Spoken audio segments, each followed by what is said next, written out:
দেখো, আমরা আজকে যেটা করছি সেটা হচ্ছে ইউক্যারিওটিক সেল। তো ইউক্যারিওটিক সেলের লাইনটা হবে ইউক্যারিওটিক সেলের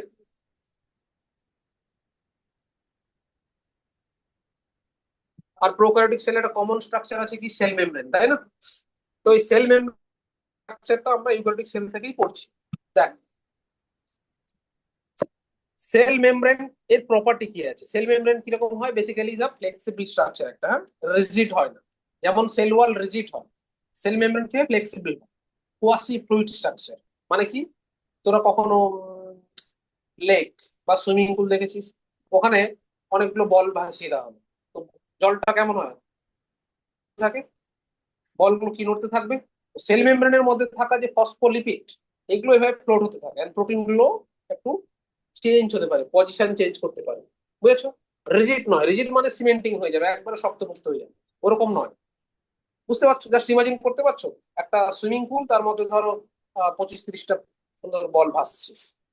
তার মানে কি কন্ডিশন আছে, হালকা হালকা হাওয়া হলে কেমন হবে, আনডুলেশন টাইপের হবে না? তো কাইন্ড অফ সেরকমই স্ট্রাকচার হচ্ছে সেল মেমব্রেন। তো সেই স্ট্রাকচারটা এইখানে আমরা পরে আসছি, তার আগে বেসিক কনসেপ্টটা ক্লিয়ার করে নিই, কেন এরকম হলো।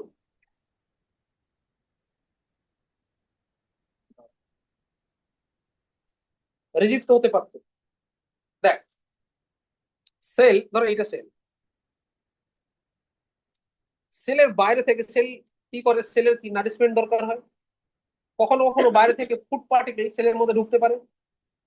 ধর এই একটা ফুড পার্টিকেল সেলের মধ্যে ঢুকবে, ঢোকার জন্য সেল কি করে,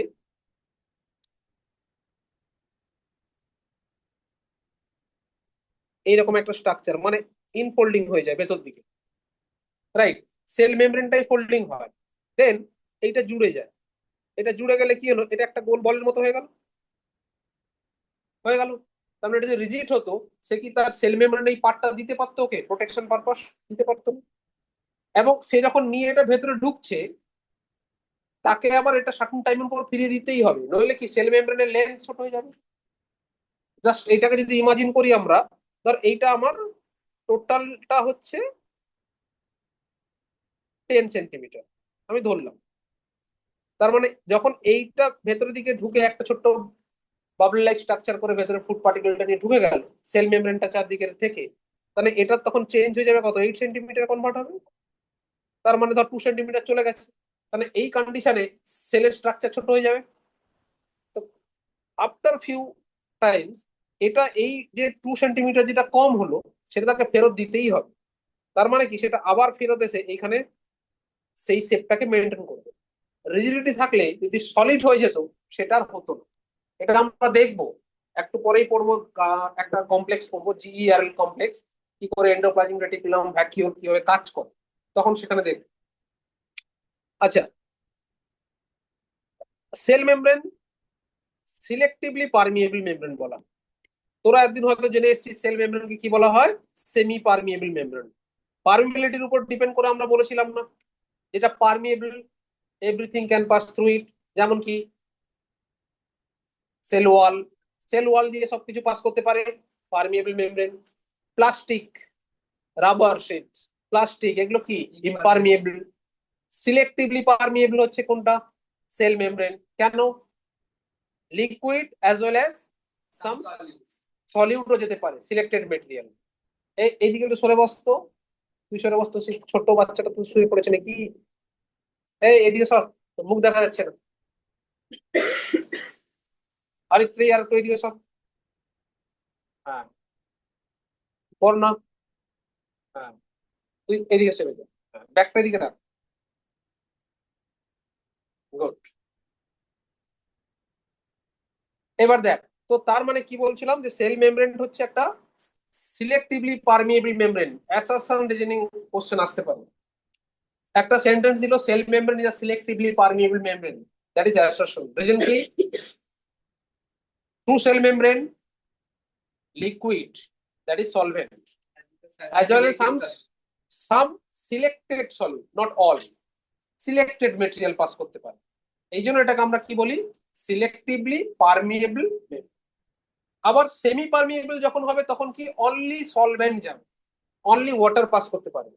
যেমন পার্চমেন্ট পেপার, এক হোয়াইট মেমব্রেন, রাইট, এগুলোর মধ্যে সেলোফেন পেপার, শুধু জলটা পাস করবে, সলিড পাস করবে না। তো এই যে সেল মেমব্রেন দেখছো, এই সেল মেমব্রেনটা আমরা কি বলতে পারি, সিলেক্টিভলি পারমিয়েবল মেমব্রেন।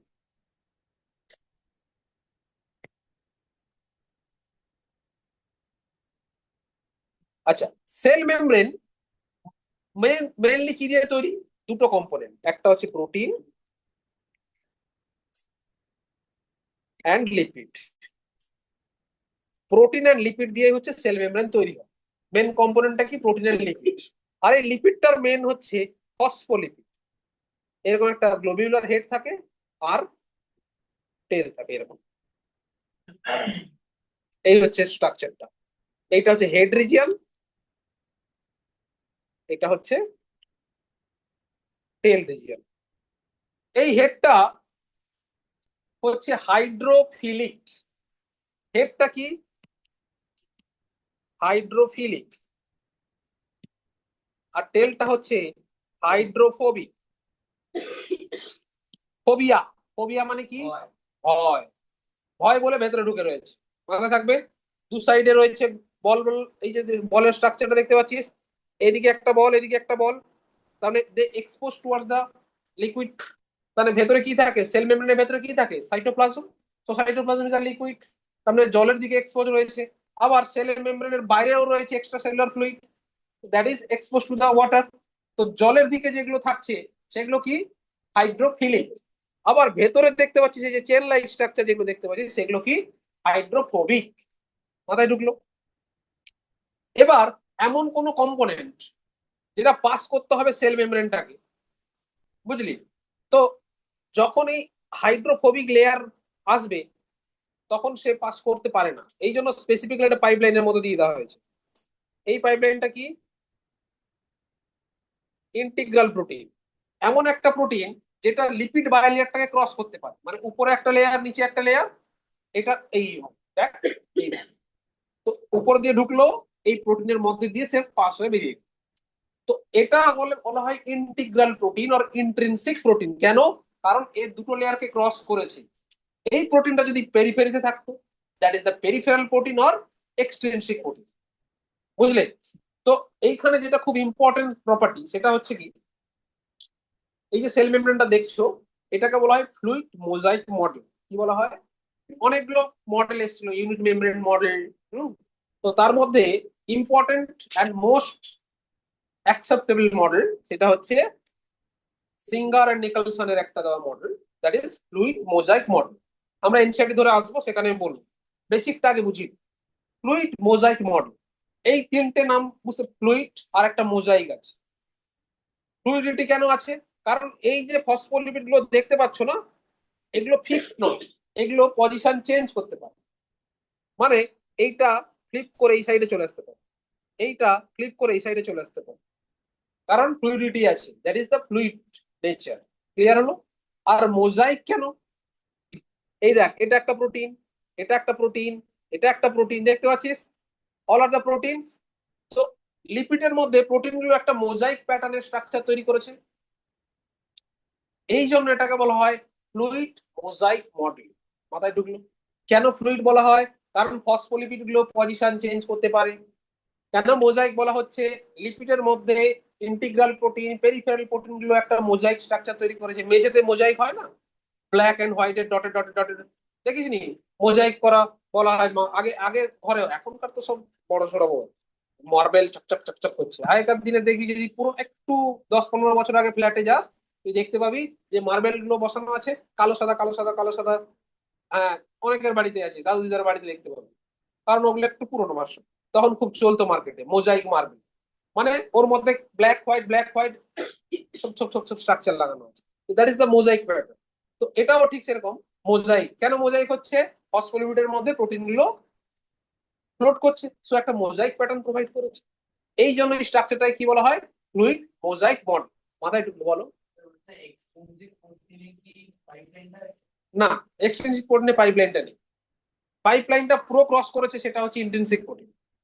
এই যে সেল মেমব্রেন, এই সেল মেমব্রেন দিয়ে যে কিছু পাস করবে, তো এর মধ্যে কি থাকতে? কিছু চ্যানেল আর কিছু পাম্প। চ্যানেল আর পাম্প। সেল মেমব্রেন কি করে? ট্রান্সপোর্টে হেল্প করে। মানে এই একটা সেল, ধর এই একটা আমার হাতের মধ্যে, এটা পুরোটা সেল, এটা বাইরে সেল মেমব্রেন। তো এই সেল মেমব্রেন মানে ভেতর থেকে কিছু প্রোডাক্টকে বাইরে আসতে হবে কমিউনিকেশনের জন্য। ধর একটা সেল থেকে তৈরি হয়েছে হরমোন, তো হরমোনকে কি করতে বাইরে আসতে হবে। আবার কোনো কিছু প্রোডাক্ট সেলের মধ্যে ঢুকতে হতে পারে, তো ঢোকার জন্য বেরোনোর জন্য তার একটা চ্যানেল চাই। যেরকম পটাশিয়াম রিলিজ হওয়ার জন্য পটাশিয়াম চ্যানেল আছে, সোডিয়াম রিলিজ হওয়ার জন্য সোডিয়াম চ্যানেল আছে, স্পেসিফিক চ্যানেল, শুধু সোডিয়ামই বেরোবে আর কেউ বেরোবে না। তো চ্যানেল যেমন আছে ঠিক তেমন আরেকটা কি আছে, পাম্প আছে, পাম্প। এই পাম্পটা কিরকম, এটিপি ডিপেন্ডেন্ট, বুঝলি? কিরে, এই কি হয়েছে তোর, ঘুমোচ্ছিস কেন? যা চোখে মুখে জল দিয়ে, সারা রাত ফেসবুক হোয়াটসঅ্যাপ, তাই তো? আমিও সকালে 6টায় উঠেছি, ঘুরে বেড়া করে গেছি, যা চোখে জল দিয়ে। তো যেটা বলছিলাম যে প্রোটিন, এই যে প্রোটিন গুলো আছে, এই প্রোটিনের কিছু প্রোটিন কাজ করে অ্যাজ এ চ্যানেল, আর কিছু কাজ করে অ্যাজ এ পাম্প। সবসময় মাথায় রাখবি দুটো প্রসেসে ট্রান্সপোর্ট হয়, একটা অ্যাক্টিভ, একটা প্যাসিভ। অ্যাক্টিভ মানে কি, এনার্জি লাগবে। প্যাসিভ মানে এনার্জি লাগবে না। প্যাসিভ মানে কি, তোকে ঠেলে ফেললাম তুই পড়ে গেলি। আর অ্যাক্টিভ হলে তুই পাওয়ার দিয়ে ঠেলবি, তাহলে তোর এনার্জি প্রোভাইড করতে হচ্ছে। একটা ফাঁকা বাসে উঠে গেছিস, তখন এই সিট অনেক সিট ফাঁকা, তুই ডিসাইড করছিস কোনটাতে বসবো কোনটাতে বসবো, কনফিউশন হয়ে গেছে, তো খুব একটা এনার্জি লস হচ্ছে না। কিন্তু এবার ভাব বাসটা পুরো ভর্তি, তারপরেও দেখবি যারা কন্ডাক্টর থাকে বলে কি, আরে ফাঁকা আছে, এগিয়ে যান এগিয়ে যান এগিয়ে যান, বলে না? আর ঠেলে অনেক অনেক শক্তি ভক্তি দিয়ে এগোতে হয়, তাহলে অ্যাক্টিভলি তোকে এনার্জি খরচা করতে হচ্ছে। তো মাথায় রাখবে, যখন এনার্জি খরচা হয়, দ্যাট ইজ অ্যাক্টিভ প্রসেস। যখন এনার্জি খরচা হয় না, শুধু কনসেন্ট্রেশনের উপর ডিপেন্ড করে, একটা চেম্বারে সোডিয়াম বেশি, একটা সাইডে সোডিয়াম কম, তো ডিফিউশনের ফান্ডা লেগে যাবে, বেশি থেকে কমের দিকে চলে আসবে। সেখানে কোনো কি লাগবে না, এনার্জি লাগছে না। যখন এটিপি ইউজ হচ্ছে না, that is the passive process. Clear হলো? এই প্যাসিভ প্রসেস দু ধরনের হতে পারে। কিরকম, একটা হচ্ছে নর্মাল প্যাসিভ প্রসেস, মানে যেখানে কোনো কেরিয়ার প্রোটিনের হেল্প লাগে না, মানে যা সেল মেমব্রেন দিয়ে ডিফিউজ করে ঢুকে গেল, একটা নর্মাল প্রসেস হতে পারে। আর একটা হয় কোনো মিডিয়েটেড, মানে কোনো প্রোটিন হেল্প করলো ঢুকে যায়, মানে যেমন তোদের ক্ষেত্রে মিডিয়েটেড, বা আমার বলছে পড় রে, স্যার বলছে পড় রে, কেউ মিডিয়েশন দিচ্ছে, টানছে, পড়তে বসাচ্ছে, এইসব করাচ্ছে। মন থেকে কেউ পড়তে বসছে খুব কম। ডিফিউশন দুভাবে হতে পারে। একটা কি বললাম, একটা হচ্ছে প্রোটিন মিডিয়েটেড হতে পারে, মানে কেউ হেল্প করছে, রাইট? তার মানে যখন চ্যানেল দিয়ে হয়, অনেক সময় কি হেল্প করে, কেউ কোনো প্রোটিন হেল্প করছে ট্রান্সপোর্ট করতে, তো that is the passive process. কিন্তু প্রোটিন মিডিয়েটেড প্রসেস, কোনো কেরিয়ার মিডিয়েটেড প্রসেস। আর একটা কি নর্মাল ডিফিউশন, সেল মেমব্রেনও ক্রস করতে পারে, সো ডিফিউশন করে চলে আসে। মাথায় ঢুকলো? হায়ার কনসেন্ট্রেশন থেকে যদি লো কনসেন্ট্রেশনেই যায়, তাহলে আমার প্রোটিনটা লাগবে কেন? বললাম না, অনেকে নিজেরা যেতে পারে না, তাকে চ্যানেল দিয়েই ক্রস করাতে হবে। কনসেন্ট্রেশন তো কনসেন্ট্রেশন বেশি থাকলে কি হলো, ধর তোর তোর মতো 50 জন এই ঘরে ঢুকিয়ে দিলাম, কিন্তু তোর বেরোনোর রাস্তা নেই, এই সরু সরু সরু সরু দুটো গলি রেখেছি, তোর চেহারা তুই ক্রস করতে পারবি না, তো কি লাভ হলো? ওইদিকে দুজন আছে, লাভ হবে কিছু? কিন্তু তোরকে নিয়ে যাওয়ার জন্য যদি আমি একটা সুন্দর দরজা করে দিই, তখন তুই ইজিলি পাস করতে পারবি, তখন কেউ মিডিয়েট করবে। মাথায় ঢুকলো? আর একটা হয় কনসেন্ট্রেশন গ্রেডিয়েন্টের এগেনস্টেও কাজ হয়, যেদিকে কনসেন্ট্রেশন বেশি, কম থেকে বেশির দিকে আমরা পুশ করতে পারি, সেটা কি লাগবে, এনার্জি লাগবে। So that is active process. তো এই তিনটা জিনিস মাথায় রাখো বাবু, ট্রান্সপোর্টে সেল মেমব্রেন হেল্প করে। সো ফার্স্ট অফ অল কি বললাম, diffusion, that is simple diffusion. Simple ডিফিউশনে কি হয়, কনসেন্ট্রেশন যখন বেশি থাকে, অলওয়েজ কমের দিকে চলে আসবে, যেখানে কেউ হেল্প করছে না। ক্লিয়ার হলো? আর একটা হচ্ছে প্রোটিন মিডিয়েটেড ডিফিউশন, বা কেরিয়ার প্রোটিন মিডিয়েটেড ডিফিউশন, মানে কেউ একজন হেল্প করছে but without energy, right? Channel, protein channel দিয়ে পাস করতে পারে, কেউ হেল্প করতে পারে, potassium channel, sodium channel help করতে পারে, তো that is also diffusion, that is also passive process, but this is the mediated process. Clear হলো? আর একটা কি বলছি আমরা, active process. So active process always concentration গ্রেডিয়েন্টের এগেনস্টে হয়, তার মানে অলওয়েজ এনার্জি মিডিয়েটেড প্রসেস। মনে থাকবে, এটিপি লাগছে মানে কি অ্যাক্টিভ প্রসেস, ক্লিয়ার। কনসেন্ট্রেশন গ্রেডিয়েন্টের এগেনস্টে কাজ করছে মানে কি অ্যাক্টিভ প্রসেস। আর যেদিকে কনসেন্ট্রেশন বেশি কমের দিকে যাচ্ছে সেটা নরমাল, ক্লিয়ার হলো। এটা এইগুলোতে হেল্প করায় কে, সেল মেমব্রেন।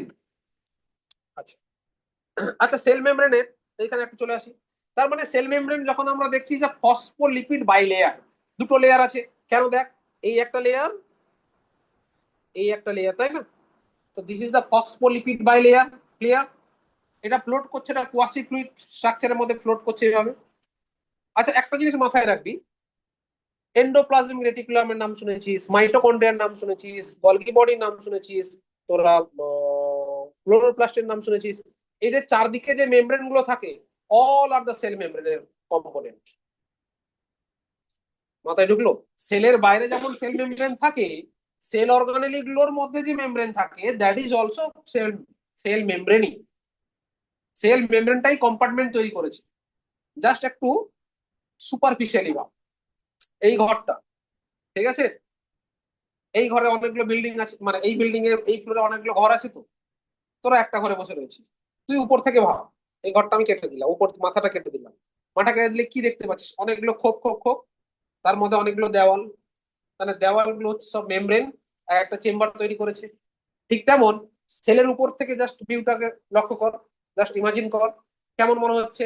ভেতরে অনেকগুলো কম্পার্টমেন্ট, একটা ইয়ার, একটা মাইটোকন্ড্রিয়া, একটা গলগি, সব ডিফারেন্ট কম্পার্টমেন্ট। আর এই কম্পার্টমেন্ট গুলো তৈরি হয়েছে কি দিয়ে? ওই সেল মেমব্রেন গুলো ফোল্ডিং করে করে তৈরি করেছে। তো এই সেল মেমব্রেনটাও ওই সেল অর্গানেলির চারদিকে থাকে। এরকম দুটো সেল অর্গানেলি আছে যাদের সেল মেমব্রেন নেই, যেমন রাইবোজোম এন্ড সেন্ট্রোজোম, বাকিদের সবার আছে। ক্লিয়ার হলো?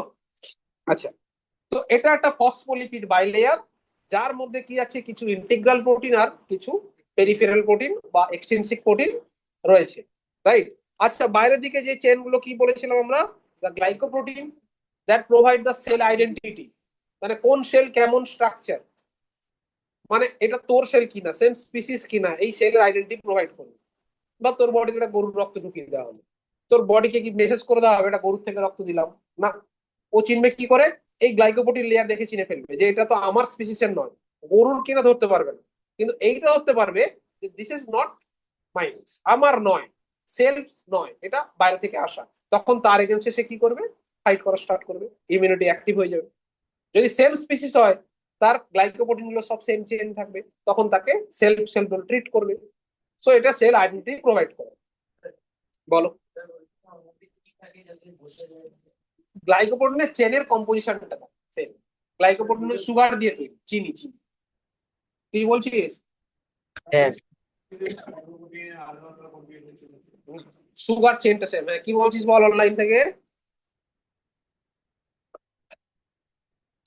বলছিস অনলাইনে কেউ কিছু একটা বলছিলি, স্যার, বলো। স্যার ইন্ট্রিনসিক আর এক্সট্রিনসিক প্রোটিনটা এবার বলবেন কি? ইন্ট্রিনসিক প্রোটিনটা হচ্ছে সেল মেমব্রেন যেটা ক্রস করে যায়, মানে দুটো ফসফোলিপিড বাইলেয়ারকে ক্রস করে থাকে। আর এক্সট্রিনসিক হচ্ছে পেরিফেরিতে থাকবে যে।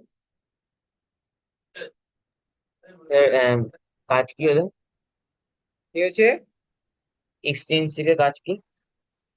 এক্সট্রিনসিক হচ্ছে ওই যে সেল মেমব্রেনটা যেটা রয়েছে সেটা ট্রান্সপোর্টেও হেল্প করে, ট্রান্সপোর্টে হেল্প করে। হুম, যেমন ইন্ট্রিনসিক পুরো ভেতর দিয়ে ট্রান্সপোর্ট করায়, এই বাইরে থেকে ট্রান্সপোর্ট করতে, মানে রিসিভ করতে, ট্রান্সপোর্ট করতে হেল্প করে। কখনো রিসেপ্টরের কাজ করে, কোনো প্রোটিন এসে বাইন্ড করতে হেল্প করে। আমরা দেখবো হরমোন ওখানে এসে জয়েন করে, আমাদের একটা চ্যাপ্টার আছে পড়তে হবে, সেখানে দেখবো। হুম, কি হয়েছে তোর? কটা চ্যানেল কটা টন থাকবে এটা কি? না, কোনো গুণে দেওয়া থাকে না, সেল টু সেল ভ্যারি করে, স্পিসিস টু স্পিসিস ভ্যারি করে। চ্যানেলটা আপনি বলবেন পাম্পও সেম কাজ করে, পাম্প হচ্ছে কনসেন্ট্রেশন গ্রেডিয়েন্টের এগেনস্টে কাজ করে। পাম্প হচ্ছে এটিপি মিডিয়েটেড অ্যাক্টিভ প্রসেসটাকে কন্ট্রোল করে। দেখ, এটা হচ্ছে পাসিভ। হ্যাঁ, সিম্পল ডিফিউশন। আচ্ছা দেখো, ইলেকট্রন মাইক্রোস্কোপ ফার্স্ট 1950-তে এসছে। তার আগে আমরা সেল দেখতাম কি, প্রথমে এসেছিল সিম্পল মাইক্রোস্কোপ। সিম্পল মাইক্রোস্কোপ কে তৈরি করেছিল তোরা জানিস? না, অ্যান্টনি ভ্যান লিয়েনহুক, হুক পরিবারের, সব হুকের পরিবার। সো লিয়েনহুক ফার্স্ট কি করেছিল? সিম্পল মাইক্রোস্কোপ ডিসকভার করেছিল। তারপরে রবার্ট হুক করেছিল কি কম্পাউন্ড মাইক্রোস্কোপ। তো তো এই মাইক্রোস্কোপে আমরা টিস্যু দেখতে পেতাম, টিস্যু স্ট্রাকচার পেতাম, কিন্তু সেলের মরফোলজি, এই যে নিউরনকে দেখতে লম্বা হয়, আরবিসি কে দেখতে ডিসকয়েডাল শেপ হয়, আমরা এই যে সেলের মরফোলজি গুলো, এইগুলো দেখার জন্য আমরা কি ইউজ করেছি, that is electron microscope. Electron microscope, এইখানে ছোট্ট একটা ইনফরমেশন দিয়ে রাখি, দু ধরনের ইলেকট্রন মাইক্রোস্কোপ হয়, SEM সেম আর TEM টেম। সেম এর ফুল ফর্ম হচ্ছে scanning electron microscope. Scanning electron microscope, note করো, এটা নোট করবে।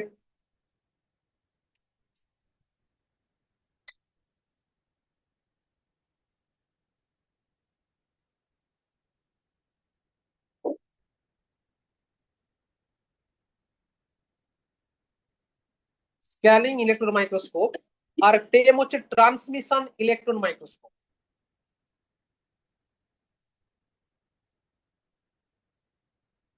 Transmission electron microscope. সো এই দুটোর মধ্যে বেসিক ডিফারেন্সটা কি? মোস্ট পাওয়ারফুল হচ্ছে ট্রান্সমিশন। দেখ, স্ক্যানিং ইলেকট্রন মাইক্রোস্কোপ দিয়ে না আমরা সেলের পেরিফেরি দেখতে পারি, সেলের সাইজ দেখতে পারি, সেলের শেপ দেখতে পারি, কিন্তু সেলের মধ্যে যে সেল অর্গানেলি আছে, ধর mitochondria, Golgi body, endoplasmic reticulum, এগুলো দেখার জন্য লাগে টেম, ট্রান্সমিশন ইলেকট্রন মাইক্রোস্কোপ। এটা অনেক পাওয়ারফুল, যেরকম আমরা সেম 50,000 x, 50,000 x এ দেখতে পারি সেম। আর এই যখন ট্রান্সমিশনে চলে যাব, এটা 2 লাখ কাছাকাছি চলে যাবে, একেবারে সেলের মধ্যে থাকা সেল অর্গানেলগুলো ক্লিয়ারলি ভিজিবল হয়, সেটা ট্রান্সমিশন ইলেকট্রন মাইক্রোস্কোপ। এইটুকুই জেনে রাখুন, তোমাদের আর বেশি কিছু লাগবে না। তো ইলেকট্রন মাইক্রোস্কোপ কবে ডিসকভার হয়েছিল, এই মাথায় রাখবে, 1950। যখন 1950-তে ইলেকট্রন মাইক্রোস্কোপ আসে, তারপরে আমরা এই সেল মেমব্রেন, সেল অর্গানেলি, এগুলো সম্বন্ধে এবার ডিটেলসে জানতে শুরু করি। এখানে কি জেনেছি দেখো, the chemical studies of the cell membrane special in human red blood cells. এখানে কি রয়েছে, আমরা যেটা দেখেছিলাম প্রথমে, হিউম্যান রেড ব্লাড সেলটা দেখেছিলাম। সায়েন্টিস্ট কি করেছিল, possible structure of plasma membrane, এখান থেকে একটা স্ট্রাকচার তোদের বলেছিল। So these studies showed that cell membrane mainly composed of lipid and proteins. Cell membrane কি দিয়ে তৈরি হচ্ছে, এই ফ্যানটা বন্ধ করতো, হবে, হ্যাঁ, lipid and proteins. So the major lipids are the phospholipids.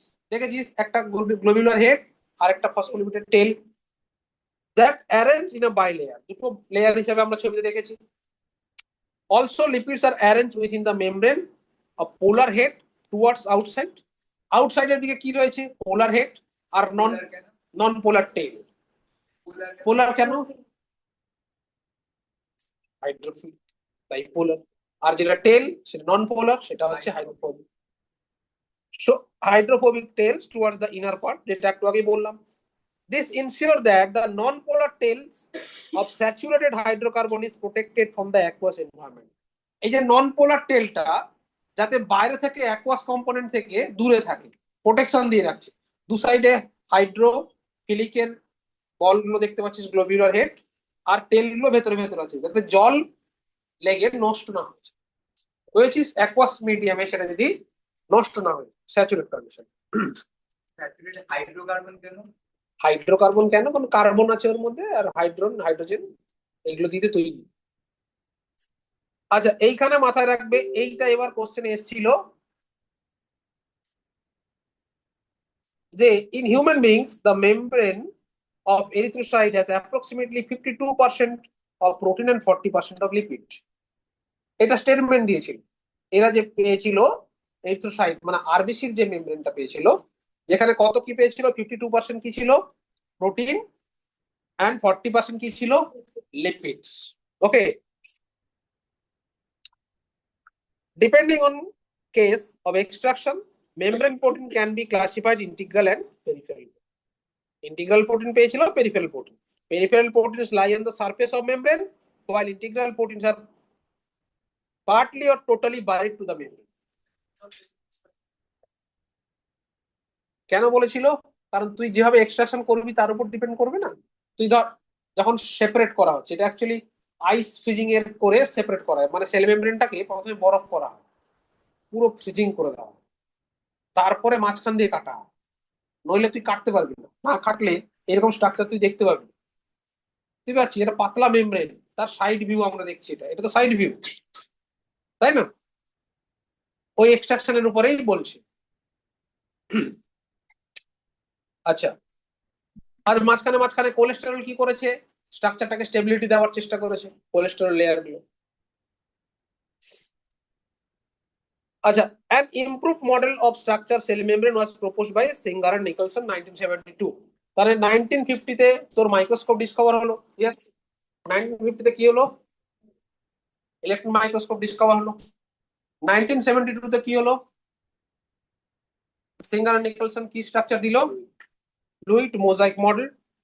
So according to this model, quasi-fluid nature of lipids enables lateral movement। lateral movement মানে কি রকম, সাইড বাই সাইড মুভমেন্ট করতে পারে, ক্লিয়ার হলো, of proteins within the overall bilayer। Overall বাইলেয়ারে lateral movement করতে পারে, flip flop movement বলে। এই ল্যাটারাল মুভমেন্টকে আরেকটা মুভমেন্ট বলা হয় ফ্লিপ ফ্লপ মুভমেন্ট। মানে কিরকম হয়, এই একটা স্ট্রাকচার এই ছিল, এই একটা স্ট্রাকচার এই ছিল, তাই না? এ কি করতে পারে, এদিকেও শিফট করতে পারে, এদিকেও শিফট করতে পারে, মানে পজিশন চেঞ্জ করতে পারে। আর এই পজিশন চেঞ্জ করতে পারেই বলেই ওই যে ফুড পার্টিকেল বা কোনো কিছু স্ট্রাকচারকে নিয়ে এসে ভেতরে ঢুকতে পারে, পজিশন চেঞ্জ হতে পারে বলেই। না, চেঞ্জ হয়, ঠিক আছে। যখন সাইটোকাইনেসিস হবে, তোরা পড়েছিস ক্লাস 9-10-এ সাইটোকাইনেসিস পড়েছিস না, সেল সাইটোকাইনেসিস মানে সেল ডিভিশন পড়েছিস, ক্লিভেজ ফরমেশন হয়, দুটো সেল মেমব্রেনের ভেতর দিকে ঢুকে যায়, তো সেই ফ্লেক্সিবিলিটি আছে বলেই তো ভেতরে ঢুকতে পারে, তাই না? ওকে, সো দিস এবিলিটি, এটা থাকার জন্য দেখো, this ability to move within the membrane is measured by its fluidity. যেহেতু মুভ করতে পারে, তার জন্য ফ্লুইডিটি আছে বলেই তোর মুভ করতে পারে। রিজিড হলে কি পারতো, পারতো না। So the fluid nature of membrane is also important for the point of view functions like cell growth। একটা সেল সাইজে বাড়বে, তো তার মানে সে রিজিড হলে তো বাড়তো না সাইজ, সেল গ্রোথ হবে, তার মানে কি সেল মেমব্রেন কেও বাড়তে হবে, সো ফ্লুইডিটি আছে বলে বাড়তে পারে। ফরমেশন অফ ইন্ট্রাসেলুলার জাংশন, দুটো সেলের মাঝখানে জাংশন তৈরি করতে পারবে। সিক্রিশন, কোনো কিছু প্রোডাক্টকে সিক্রিট করতে গেলে সেল মেমব্রেনটা ওখানে হালকা করে লুজ করে খুলে প্রোডাক্টটাকে রিলিজ করে দেবে। এন্ডোসাইটোসিস, যে ছবিটা দেখালাম, সেল মেমব্রেনটা ইনফোল্ডিং হয়ে ভেতর দিকে ঢুকে যাচ্ছে, দ্যাট ইজ এন্ডোসাইটোসিস। কোন প্রোডাক্টকে ভেতর দিকে এনগালফিং করে নেওয়া, দ্যাট ইজ এন্ডোসাইটোসিস।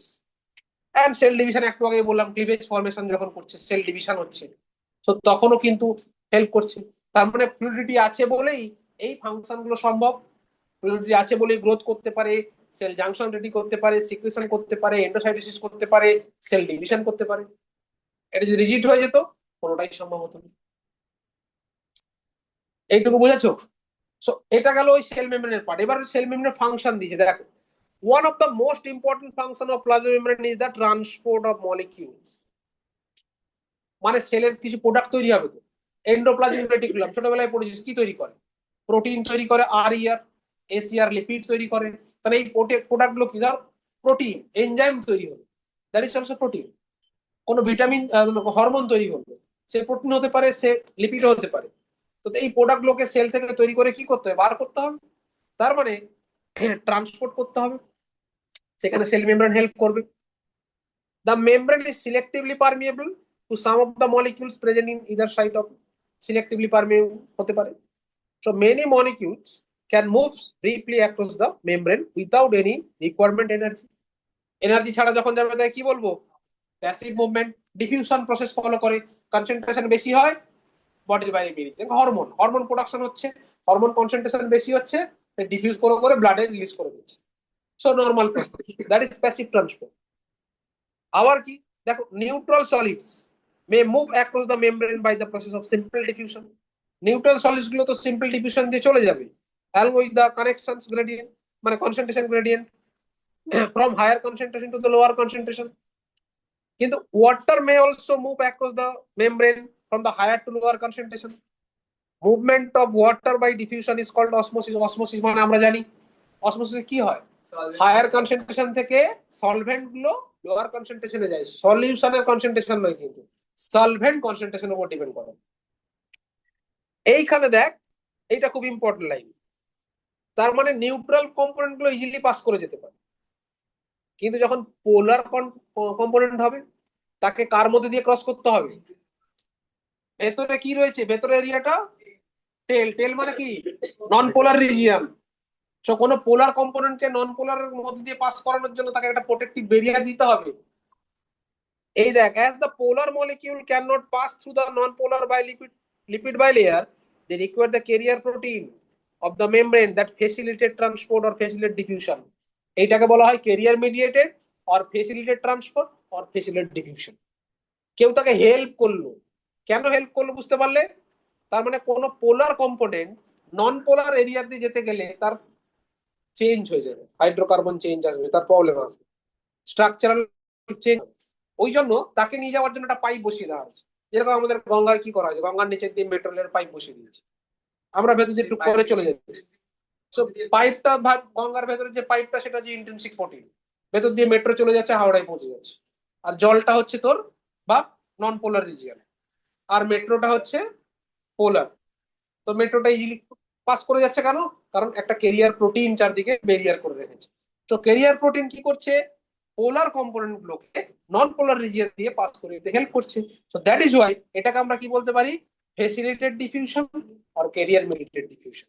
কারণ কেউ হেল্প করলো, বাট এখানে কোনো এনার্জি লাগছে না কিন্তু। Few ions or molecules transported across the membrane against their concentration gradient, against their concentration gradient. তার মানে এদিকে কম কনসেন্ট্রেশন আছে, সেখান থেকে বেশি কনসেন্ট্রেশনের দিকে প্রোডাক্টটাকে ট্রান্সপোর্ট করছে, from the lower to higher concentration. Such transport of energy dependent process, that is ATP, utilise হয়, তাকে কি বলা হয়? Active transport. সেটা কি?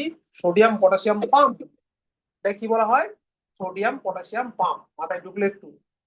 তাহলে সেল মেমব্রেন দিয়ে যে তিন ধরনের ট্রান্সপোর্ট হলো, একটা হলো সিম্পল ডিফিউশন, একটা ফেসিলিটেড ডিফিউশন, আর একটা হলো active transport. Simple diffusion and facilitated diffusion is a passive transport. এগুলো always high concentration to low কনসেন্ট্রেশনে যাবে। আর যেটা অ্যাক্টিভ ট্রান্সপোর্ট সেটা কি হবে? Always low to high concentration, again the concentration gradient হবে এন্ড এনার্জি মিডিয়েটেড হবে। আর তার জন্য কে দায়ী? পাম্প। আর চ্যানেল গুলো জেনারেলি ফেসিলিটেড হয়, আর সিম্পল ডিফিউশন তো নরমালি হতেই পারে, নিউট্রাল কম্পোনেন্ট গুলো সিম্পল ডিফিউশন হবে। মাথায় ঢুকেছে? এইখানে অ্যাসারশন রিজনিং আসতে পারে এই জায়গাটা। হ্যাঁ, এই যে একটু ব্যাকেট করে রাখবে, এই যে polar molecule can not pass through the non polar lipid bilayer, they require the carrier protein of the membrane facilitate the transport across the membrane. এটা খুব ইম্পর্টেন্ট স্টেটমেন্ট। এইখান থেকে অ্যাসারশন রিজনিং আসতে পারে, বলতে পারে যে কেন এটা হচ্ছে, তার কারণ কি, রিজনটা কি। রিজনটা এটাই যে পোলার কম্পোনেন্ট গুলোকে পাস করানোর জন্য এই প্রোটিনটা লাগে।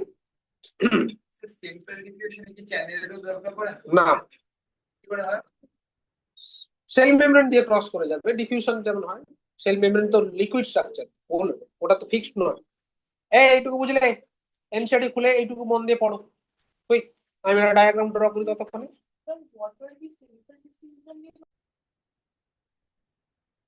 নেক্সট পার্ট যেটা আমরা পড়বো সেটা হচ্ছে cell wall, right? Cell wall, cell wall কার থাকে? All plant.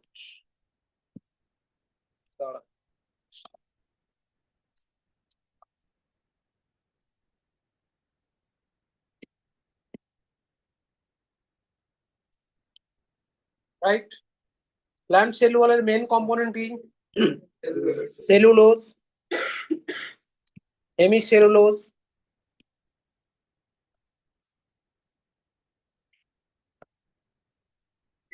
পেকটিন, সুবেরিন, এগুলো থাকে। আচ্ছা, ফাঙ্গাসেও সেল ওয়াল থাকে, তখন হচ্ছে কাইটিন। প্ল্যান্ট হলো, ফাঙ্গাস হলো, অ্যালগিতেও সেল ওয়াল থাকে, ম্যানোস, ম্যানেন্স থাকে, সেগুলো আমরা দেখছি। ঠিক তেমন ব্যাকটেরিয়াতে সেল ওয়াল পড়েছিলাম, পেপটাইডোগ্লাইকেন। ঠিক আছে? তো অ্যানিমেলেই শুধুমাত্র আমরা পাবো না সেল ওয়াল, প্রোটিস্টের মধ্যেও কিছু পাবো, সাম প্রোটিস্ট, এদের মধ্যেও আমরা কি পাবো, সেল ওয়াল পাবো। আচ্ছা, এখানে যে সেল ওয়ালটা বলেছে মেনলি, সেটা মেনলি প্ল্যান্ট সেল ওয়ালের স্ট্রাকচারটা আমরা ফোকাস করে পড়ছি। এই যে সেল ওয়াল, ম্যানেন্স, আচ্ছা আসবো, সেটি আসছে বলছি। তো দেখো এইখানে দেখো, এইখানে দেখতে পাচ্ছি যে প্ল্যান্ট, এই এদিকে এখনো এঁকে চলেছি, এদিকে দেখো, এই যে জায়গাটা দেখতে পাচ্ছিস, এইটা হচ্ছে দুটো সেল, এটা একটা প্ল্যান্ট সেল, এটা একটা প্ল্যান্ট সেল। এই প্ল্যান্ট সেলের আমরা জাস্ট এই পোর্শনটাকে ফোকাস করেছি এই ডায়াগ্রাম, ঠিক আছে। এখানে কি দেখতে পাচ্ছি, ভেতর দিকে দেখ plasma membrane, so plasma membrane common for all. এর পরের প্লাজমা মেমব্রেনের বাইরে দিয়ে কি থাকে, সেল ওয়াল। এই যে সেল ওয়াল গুলো রয়েছে, সেল ওয়ালের তিনটে লেয়ার, সব থেকে আউটার মোস্ট লেয়ারের নাম হচ্ছে মিডল ল্যামেলা। মিডল ল্যামেলা হচ্ছে আউটার মোস্ট লেয়ার। মিডল ল্যামেলাটা কোথায় রয়েছে, বাইরে রয়েছে। তারপরে সেকেন্ড লেয়ার, মানে মিডল ল্যামেলা থেকে ভেতরের দিকটা, এইটা হচ্ছে primary cell wall, right. Primary cell ওয়াল থেকে ভেতরের দিকে যখন যাচ্ছি, সেকেন্ডারি সেল ওয়াল। এবার এই যে সেকেন্ডারি সেল ওয়াল, এর আবার তিনটে সাব লেয়ার আছে। সেকেন্ডারি সেল ওয়াল 1 2 3 করে নাম্বারিং করা হয়, তিনটে সাব লেয়ার। তো প্রাইমারি সেল ওয়াল আর সেকেন্ডারি সেল ওয়ালের বেসিক ডিফারেন্সটা কি, প্রাইমারি সেল ওয়াল হচ্ছে থিন, তো ডিফারেন্সটা নোট করো, primary cell wall and secondary cell ওয়ালের, primary cell wall, secondary cell ওয়াল।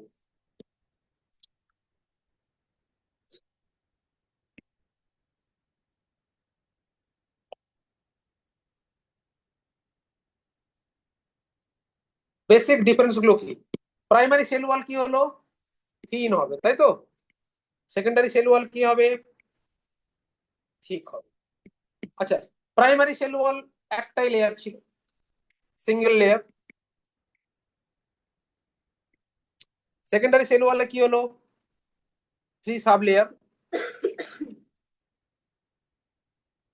ওকে, প্রাইমারি সেল ওয়াল, সেটা ডিভিশন এবিলিটি আছে, it can divide. But secondary sell ওয়ালে ডিভিশন এবিলিটি নেই, রাইট, ক্যানট ডিভাইড। সে তার ডিভিশন এবিলিটিটা হারিয়ে ফেলে। অ্যাকচুয়ালি কি হয়, যখন সেল ডিভিশন, মানে সেল যখন বাড়ে, প্ল্যান্ট সেলের লাইফে তিনটে ফেজ হয়। ফার্স্ট হচ্ছে সেল ডিভিশন, তারপর হয় সেল ইলংগেশন, তারপর হয় সেল ম্যাচুরেশন। তো সেল ডিভিশন স্টেজ যখন থাকে, তখন এই প্রাইমারি সেল ওয়ালটাই থাকে, সেকেন্ডারি সেল ওয়াল থাকে না। যখন সেলটা ম্যাচিওর হয়ে যায়, তখনই সেকেন্ডারি সেল ওয়াল অ্যারেঞ্জ করে। তো প্রাইমারি কন্ডিশনে সেল যখন ডিভাইড কন্ডিশনে, ডিভিশন কন্ডিশনে আছে, তখন হচ্ছে প্রাইমারি সেল ওয়াল আছে। মানে primary cell wall can divide, কারণ এটা লিভিং, ডিভিশন করতে পারে, এবিলিটি আছে। যখন ম্যাচিওর হয়ে যাচ্ছে সেলটা, তখন সেকেন্ডারি সেল ওয়াল আসছে, এটা ডিভাইড করতে পারে না, ক্যানট ডিভাইড, হলো। আচ্ছা, সেকেন্ডারি সেল ওয়ালটা থাকছে কোন দিকে, towards the cell membrane.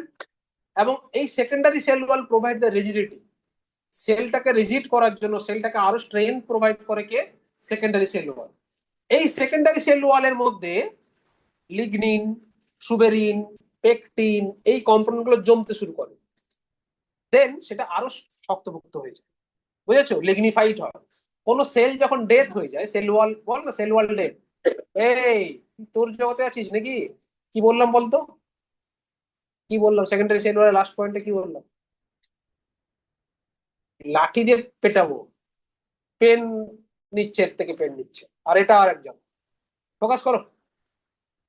Secondary cell ওয়াল যেটা বললাম, সেটা হচ্ছে যখন ডেড কন্ডিশনে থাকছে, ডিভিশন এবিলিটি হারিয়ে যাচ্ছে, সে তখন লিগনিফাইড হয়, লিগনিন, সুবেরিন এগুলো জমতে থাকে, আরো রিজিডিটি প্রোভাইড করে, বুঝেছো। গাছের যত লিগনিন, সুবেরিন জমবে, গাছ তত শক্তপোক্ত হবে। সেগুলো সব অ্যান্টি মাইক্রোবিয়াল এজেন্ট গ্রো করতে, মানে এগুলো অ্যান্টি মাইক্রোবিয়াল অ্যাক্টিভিটি আছে, মানে অন্য মাইক্রোব গ্রো করতে দেয় না, হ্যাঁ, বুঝলি? এগুলো ইম্পর্টেন্ট প্রপার্টি। আচ্ছা, আর একটা ইম্পর্টেন্ট জিনিস জানতে হবে যে মিডিল লেভেলে একটা ইনঅর্গানিক কম্পোনেন্ট থাকে। কি থাকে? Calcium pectate is very important question, এটা আসে। ক্যালসিয়াম পেকটেট, এনসিআরটি চলে আমরা।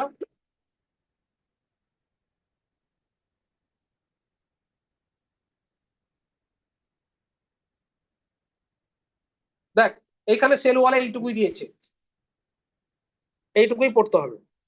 কি দিয়েছে পড়ি একটু আমরা। আর non living rigid structure, cell ওয়ালকে আমরা কি বলতে পারি? Non living rigid structure that cell wall forms an outer covering of the plasma membrane. Plasma মেমব্রেনের বাইরে একটা নন লিভিং রিজিড স্ট্রাকচার থাকে, যেটাকে আমরা কি বলি? Cell wall of fungi and plants. ফাঙ্গিতে তো কাইটিন থাকবে component. Cell wall not only gives the shape and to the cell, it protects the cell from the mechanical damage and infection.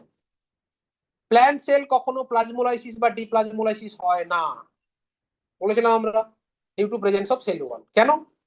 কারণ প্ল্যান্টে জল যাচ্ছে, সেটা প্লাজমোলাইসিস হয়ে যেতে পারতো। প্লাজমোলাইসিস মানে জানিস, জলটা সেল মেমব্রেন থেকে বেরিয়ে আসা। আর যদি জল ঢুকে যেত, ডিপ্লাজমোলাইসিস হতো। তাহলে শেপ চেঞ্জ হওয়ার কোনো জায়গা নেই, কারণ চারদিকে একটা বেরিয়ার, মোটা শক্তপোক্ত রিজিড স্ট্রাকচার প্রোভাইড করেছে। It also helps in the cell to cell interaction and provides the barrier through the, মানে এটা কি হচ্ছে? আনডেসক্রাইব ম্যাক্রোমলিকুল। মানে কিরকম? সেল টু সেল এর কমিউনিকেশনে হেল্প করে। এই যে এখানে আমি ছবিতে দেখিয়েছিলাম প্লাজমোডেসমাটা, পয়েন্ট লিখেছিলাম। এই plasmodesmata exclusively present in the plant, আমাদের বডিতে থাকে না। আমাদের বডিতে থেকে ডেসমোজোম থাকে। প্লাজমোডেসমাটা কাদের থাকে? Only in the plant. দুটো সেলের মাঝখানে একটা জাংশন, যেটা কি করছে? একটা সেল থেকে আরেকটা সেলের কমিউনিকেশন করছে, ট্রান্সপোর্টে হেল্প করছে, কমিউনিকেশনে হেল্প করছে। So what is plasmodesmata? It's a junction between two adjacent plant cell through which the communication occurs. বুঝেছো? এটা কোথায় পাবো? শুধুমাত্র প্ল্যান্টে পাবো, অ্যানিমেলে কোনো প্লাজমোডেসমাটা থাকে না। Algae have cell wall made up by cellulose, এই যে গ্যালাকটেন্স, ম্যানেন্স, বুঝেছো? এগুলো কোথায় থাকে? অ্যালগিতে থাকে। Minerals like calcium carbonate, while other plants consist of cellulose, hemicellulose, pectin, এই প্রোটিনগুলো, সুবেরিন, এগুলো জমা হয় কার মধ্যে? সেল ওয়ালের মধ্যে। তার মানে এখানে কম্পোনেন্ট বলেছে, কিন্তু এটা কিন্তু জানতে হবে। অ্যালগির কম্পোনেন্ট তোকে জানতে চাইতে পারে যে what are the components of cell wall. অ্যালগির ক্ষেত্রে কি হবে? গ্যালাকটিনস, ম্যানেন্স, এগুলো বলতে পারবি। সেলুলোজও পাবো। আবার হলে কি হবে? সেলুলোজ, হেমিসেলুলোজ, লিগনিন, সুবেরিন, এগুলো পাবো। এগুলো মাইক্রোমলিকুল, ম্যাক্রোমলিকুল জমা হয়। কার্বোহাইড্রেট, প্রোটিন, ফ্যাট, এগুলো কি? The cell wall of a young cell, the primary cell, মানে primary wall is capable of growth. Young cell, আমি একটু আগে বলেছিলাম কি, যে প্ল্যান্টে তিনটে ফেজ দেখা যায়। ফার্স্ট কি বলেছিলাম?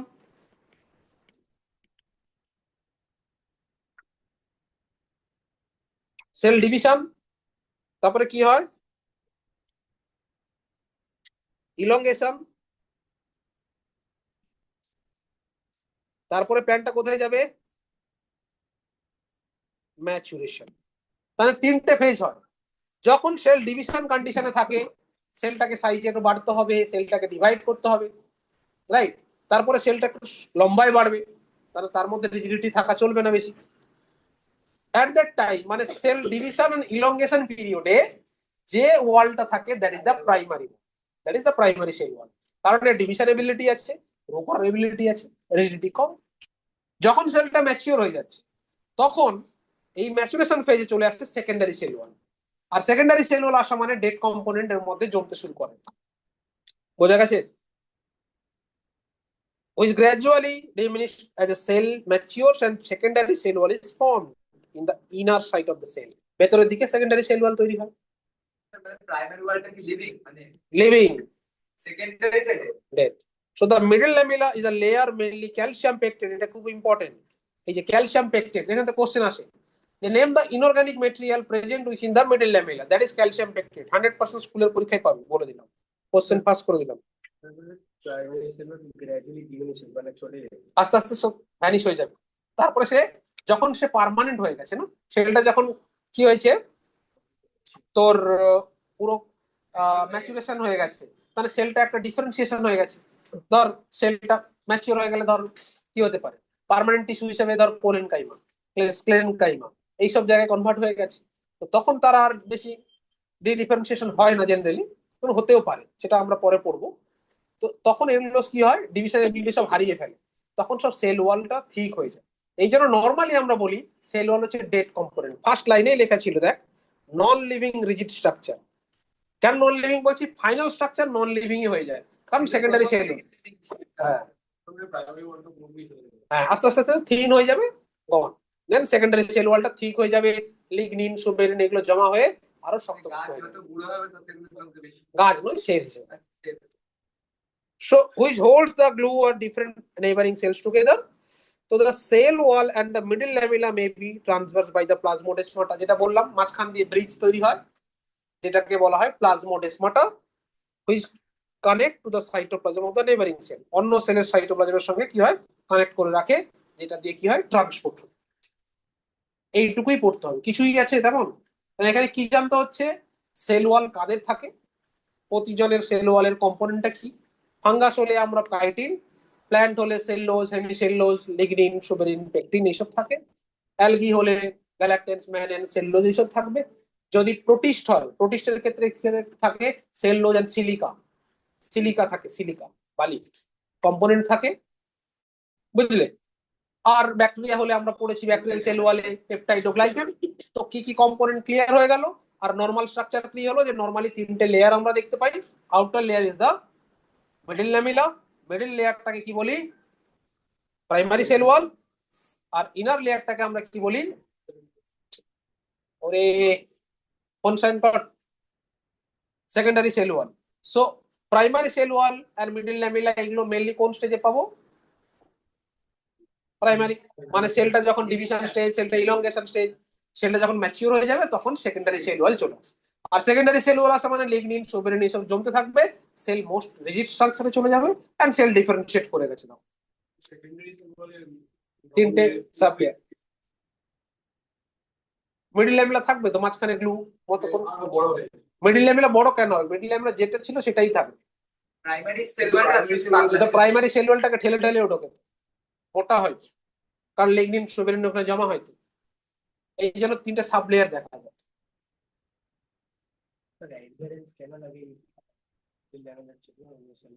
অ্যাডিয়ারেন্স মানে দুটো সেলের মাঝখানে যদি অ্যাটাচমেন্ট না থাকে কি হবে, সেল দুটো আলাদা গ্লুর মতো অ্যাটাচমেন্ট করে,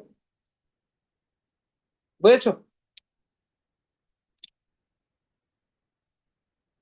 তো এই পার্টটা ভালো করে, সেল মেমব্রেন সেল ওয়ালটা দেখো, কুইক একবার নিজেরা দেখো, তারপর আমরা আরেকটা সিস্টেমে যাব। এই যে স্ট্রাকচারটা দেখতে পাচ্ছ এখানে না, তিন চারটে সেল অর্গানেল সম্বন্ধে আমরা পড়বো, কি কি আছে, বেসিক পয়েন্টিং গুলো আমরা করছি দেখো, তারপরে তাদের ফাংশন স্ট্রাকচারে আসবে। এটা কি, নিউক্লিয়াস, ওকে। এখন পেন চালিও না, আগে বোঝো এইটা কি, এন্ডোপ্লাজমিক রেটিকুলাম। এটা রাইবোজোম সারফেসে আছে, আর ইয়ার। এইটা কি, এস ইয়ার, রাইট, স্মুথ এন্ডোপ্লাজমিক রেটিকুলাম। আচ্ছা এইটা হচ্ছে গলগি, ওকে। চারটে জিনিস আছে, GERL, গার্ল সিস্টেম, মহিলা সিস্টেম নয়, girl. G for Golgi body, ER for endoplasmic reticulum, L for lysosome. So এইগুলো একসাথে কাজ করে, গলগি, ER আর লাইসোজোম, এইগুলো একসাথে কাজ করে অ্যালং উইথ ভ্যাকিউল, যাকে একসাথে আমরা কি বলি, এন্ডোমেমব্রেন সিস্টেমের কম্পোনেন্ট। এন্ডোমেমব্রেন, এন্ডো মানে কেন, ভেতরে, এগুলো মেমব্রেনাস কম্পার্টমেন্ট তৈরি করেছে। এই জন্য এটা কি বলা হয়, দেখ সুপারফিশিয়াল ভিউতে উপর থেকে দেখ, উপর থেকে পা অনেকগুলো কি চেম্বার লাইক স্ট্রাকচার হয়ে গেছে না, ওই জন্য এগুলোকে বলা হয় এন্ডোমেমব্রেন সিস্টেমের কম্পোনেন্ট। তো তোকে যদি কোশ্চেন করা হয় এন্ডোমেমব্রেন সিস্টেমে কি কি আছে, চারটে জিনিস আছে, Golgi body, endoplasmic reticulum, lysosome, vacuole, আর কেউ নেই কিন্তু, ঠিক আছে। এগুলো কিভাবে কাজ করে দেয়, খুব ইম্পর্টেন্ট, ভালো করে শেখ, তারপরে খাতায় লিখবি না, আগে বুঝে নে তারপরে পয়েন্ট করবি। কি করে কাজ করে দেখ, নিউক্লিয়াসের মধ্যে কে আছে, নিউক্লিয়াস থেকে স্টার্ট করি। নিউক্লিয়াস কে যে ফেটে গেছে, ফাটেনি তো, ঠিক আছে, আমি আসছি আর ব্যালেন্স করে দিচ্ছি। তো নিউক্লিয়াসের মধ্যে কি থাকে, এই যে স্ট্রাকচারটা দেখতে পাচ্ছি, একটা করে স্ট্রাকচার আমরা আসছি, দিস ইজ দ্য নিউক্লিয়াস। নিউক্লিয়াসের মধ্যে এই যে স্ট্রাকচারটা, এটা কি হলো, ক্রোমাটিন ফাইবার, এইটাকে বলা হয় যেটা গ্রিন কালার স্ট্রাকচার। তো ক্রোমাটিন ফাইবারের মধ্যে কি তৈরি হয়, ডিএনএ, ডিএনএ দিয়ে তৈরি হয়েছে। তো ডিএনএ এর মধ্যে থাকে জিন, রাইট। সো ডিএনএ থেকে এমআরএনএ তৈরি হয়, আমরা আগেও পড়েছি একটু, মেসেঞ্জার আরএনএ। এই মেসেঞ্জার আরএনএটা বেরিয়ে আসে কোথা থেকে, নিউক্লিওপ্লাজম। মানে এইখানে যদি আমরা স্ট্রাকচারটা দেখি, এটা হচ্ছে নিউক্লিয়ার মেমব্রেন, এটা হচ্ছে নিউক্লিওলাস,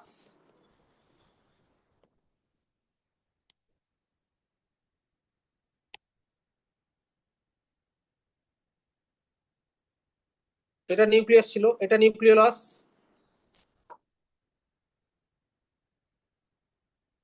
রাইট। আচ্ছা, এইটা হচ্ছে ক্রোমাটিন ফাইবার,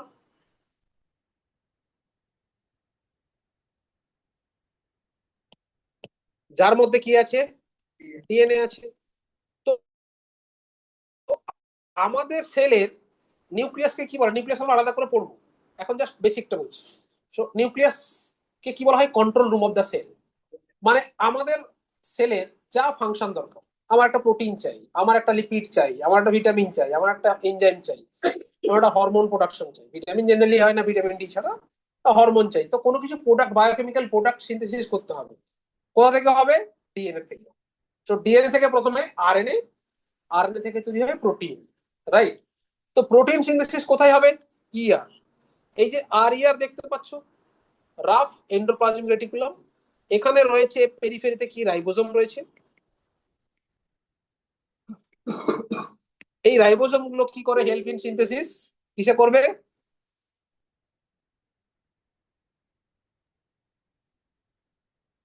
প্রোটিন তৈরি করবে। আর যে প্রোটিন গুলো দেখ, ইয়ার, আমরা ইয়ার সম্বন্ধে এবার একটু আসবো। তো নিউক্লিয়াসের বেসিক কম্পোনেন্ট বুঝলি, নিউক্লিয়াসের মধ্যে 4টে কম্পোনেন্ট থাকে। একটা নিউক্লিয়ার মেমব্রেন, যেটা সাইটোপ্লাজমটাকে নিউক্লিওপ্লাজমের সাথে আলাদা করে রেখেছে। একটা নিউক্লিওলাস ভেতরে আছে, আর একটা কিছু ক্রোমাটিন ফাইবার দেখতে পাচ্ছি, যেটা ডিএনএ দিয়ে তৈরি। সো ডিএনএ থেকে তৈরি হয় এমআরএনএ, এই এমআরএনএটা সাইটোপ্লাজমে আসে, সাইটোপ্লাজমে আসার পর প্রোটিন সিনথেসিস হবে। তো ইআর থেকে স্টার্ট করি, এক একটা করে আসি, তারপর আমরা বলবো। ইআর প্রথমে আমরা এন্ডোপ্লাজমিক রেটিকুলামটা একটু পড়বো। ইআর, এন্ডোপ্লাজমিক রেটিকুলাম, এটা দু ধরনের হয়, একটা SER, that is smooth endoplasmic reticulum, একটা হয় রাফ এন্ডোপ্লাজমিক রেটিকুলাম। রাফ কেন, কারণ এখানে রাইবোজোম নেই, এখানে রাইবোজোম আছে। So due to presence of ribosome, এটা রাফনেস আছে। তো আর ইয়ারে প্রোটিন সিনথেসিস হবে, যেহেতু প্রেজেন্স অফ রাইবোজোম আছে, তাই আর ইয়ারে কি হয়, প্রোটিন সিনথেসিস হবে। আর এসিআরে কি হবে, লিপিড সিনথেসিস হবে। এই যে ধর ফসফোলিপিড, তো লিপিড কোথা থেকে তৈরি হবে, এসিআর, রাইট। ধর টেস্টোস্টেরন, ইস্ট্রোজেন, প্রোজেস্টেরন, এই হরমোনগুলোর নাম শুনেছিস, এগুলো সব স্টেরয়েড হরমোন, কোথা থেকে তৈরি হবে, এসিআর। সো লিপিড কন্টেন্ট যেগুলো, সেগুলো তৈরি হবে এসিআর থেকে।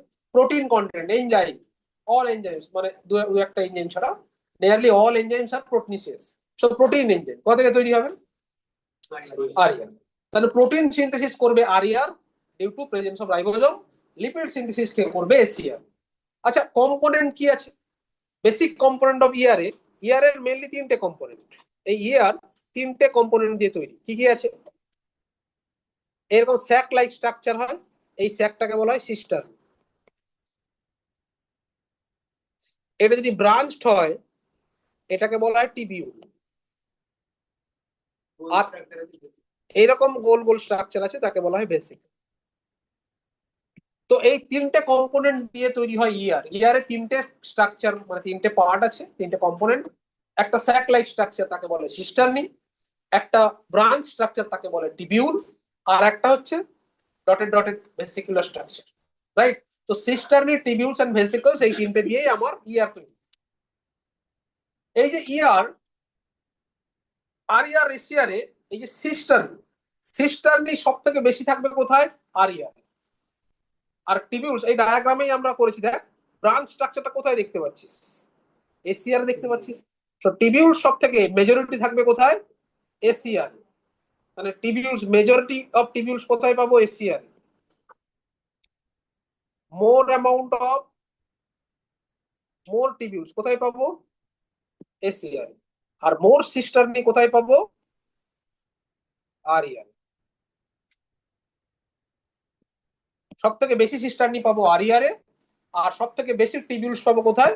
এসিআর। আর এই আরিয়ার গুলো সবসময় পেরিফেরি অফ নিউক্লিয়াসে থাকে। কেন? প্রোটিন সিনথেসিস করতে হবে। আর প্রোটিন সিনথেসিস কোথা থেকে হবে? মেসেঞ্জার আরএনএ থেকে, এমআরএনএ থেকে। এমআরএনএ তৈরি হয় কোথায়? নিউক্লিয়াসে। তো নিউক্লিয়াস থেকে যেই বেরোবে ঘাটটা ধরবে, ও এসছি, চল প্রোটিন সিনথেসিস করি। এই জন্য পেরিফেরি থাকে। কি হয়েছে? ভেসিকলস ট্রান্সপোর্ট করবে। ভেসিকল দুটোর কাছেই আছে। ভেসিকল দুজনের কাছেই আছে। এটা যেহেতু নেটওয়ার্ক তৈরি করে সামনের দিকে এগিয়ে থাকে, এই নিউক্লিয়াস থেকে অরিজিন ট্রাই করে পেরিফেরির দিকে যায়, তার জন্য ব্রাঞ্চ স্ট্রাকচার হয়। আর যেহেতু এইটা চারদিকে ঘিরে থাকে, স্যাক লাইক স্ট্রাকচার করে থাকে। এটা স্ট্রাকচারাল ডিফারেন্স, আর কিছুই নেই। ফাংশনালি কোনো এফেক্ট করে না এর জন্য। ঠিক আছে? তো আরিয়ার আর এসিআর কি তৈরি করলো এখন? প্রোটিনের লিপিড তৈরি করলো। এই প্রোটিনের লিপিড পাঠাবে কার কাছে? Golgi body. গলগি বডি হচ্ছে প্যাকেজিং ইন্ডাস্ট্রি। তোরা অ্যামাজনের প্রোডাক্ট কিনেছিস, ফ্লিপকার্টের প্রোডাক্ট কিনিস, দেখেছিস তো। গলগি বডি হচ্ছে আমাদের অ্যামাজন আর ফ্লিপকার্ট। কিরকম? ধর একটা ফোন কিনছিস, তো একটা ফোন কিনলে ফোন কিন্তু অ্যামাজন বেচছে না, তোর পাশের বাড়ির কোনো দোকান বেচছে। অ্যামাজন লোক ওর থেকে নিচ্ছে, নিয়ে সুন্দর করে একটা প্যাকেট করে তোর বাড়িতে ডেলিভারি করে দিয়ে দিচ্ছে। দেখবি যদি বিলটা দেখিস, বিলটা কোনো একটা কোম্পানির দোকানের নামে আছে। কারণ কি? সেটা কোনো দোকানদার বিক্রি করছে, তার মানে যে প্রোডাকশন হাউস তারা বিক্রি করছে। অ্যামাজন কি করছে? ওটাকে প্যাকেট করে তোর বাড়ি পৌঁছে দিচ্ছে। গলগি বডির কাজও তাই, প্যাকেজিং এন্ড ট্রান্সপোর্ট। গলগি বডির মেন কাজটা কি? প্যাকেজিং করা, ট্রান্সপোর্ট করা। দেখ এইখানে চলে এবার, এদিকে দেখ। তো এইখানে কি দেখতে পাচ্ছিস? ইয়ার। ইয়ার তার প্রোডাক্ট তৈরি করেছে। এই ভেসিকলস দেখ, ছোট ছোট ভেসিকলস দেখতে পাচ্ছিস? এই দেখ, এটা একটা ভেসিকলস, এটা একটা ভেসিকলস, তাই তো? এটা একটা ভেসিকলস। এই ভেসিকলস গুলো কোথায় চলে এলো? গলগি বডির কাছে। গলগি বডি কিভাবে দাঁড়িয়ে রয়েছে? ব্যাক সাইড করে, মানে ইয়ার, ইয়ারের সামনে রয়েছে গলগি বডি। তার মানে ধর এই বোর্ডটা হচ্ছে ইয়ার, আর আমি হচ্ছে গলগি বডি। তার মানে এই প্রোডাক্টটা দিলে আমি কোন দিক থেকে রিসিভ করব? ব্যাক সাইড দিয়ে। আমি তো ফ্রন্ট দিয়ে রিসিভ করতে পারবো না, কারণ এটা ক্লোজ অনেক। ফ্রন্ট দিয়ে হলে ঘুরে আসতে হবে, অত রাস্তা নেই, সামনাসামনি হবে। তো দেখ, এই যে এরিয়াটা, যে এরিয়াটা রিসিভ করছে, এইটাকে বলা হয় সিস ফেস বা ফর্মিং ফেস, মানে রিসিভ ফেস। এটা রিসিভ করে নিচ্ছে, এটাকে বলা হয় সিস ফেস। এটাকে বলা হয় সিস ফেস। বুঝতে পারলে? এফএসি। এবার সে রিসিভ করে কোথায় নিচ্ছে? এর যে গলগি বডির মধ্যেও কি রয়েছে? স্যাক লাইক স্ট্রাকচার দেখতে পাচ্ছিস? গলগি বডির মধ্যেও কি রয়েছে? Sac like structure. এই স্যাকটাকে বলা হয় সিস্টার্নি। তারপরে রয়েছে ছোট ছোট ভেসিকলস আর ভ্যাকিউলস। ইয়ারে কি ছিল? Cisternae, tubules and vesicles. এখানে ঠিক থাকছে কি? সিস্টার্নি, ভেসিকলস, ভ্যাকিউলস। এখানে টিবিউলস নয়, সিস্টার্নি, ভেসিকলস এন্ড ভ্যাকিউলস। ভেসিকলস গুলো ছোট হয়, ভ্যাকিউলস গুলো বড় হয়। আর সিস্টার্নি হচ্ছে স্যাক লাইক স্ট্রাকচারটা। এই বড় বড় গুলো ভ্যাকিউলস, বড় বড় গুলো ভ্যাকিউলস, ছোট গুলো হচ্ছে ভেসিকলস। এবার দেখ, ভালো করে বোঝ। এই প্রোডাক্টটা রিসিভ করলো, প্রোডাক্টটা রিসিভ কোথায় করলো? সিস স্পেসে। দেন এই প্রোডাক্টটা ভেতর দিকে ঢুকিয়ে দিল। কোথায়? সিস্টার্নির মধ্যে ঢুকে গেল। সিস্টার্নির মধ্যে ঢুকে গিয়ে কি করছে? কিছুটা প্যাকেজিং করছে, কিছুটা এরা কি করে? মডিফিকেশনও করে। মডিফিকেশন কিরকম? ধর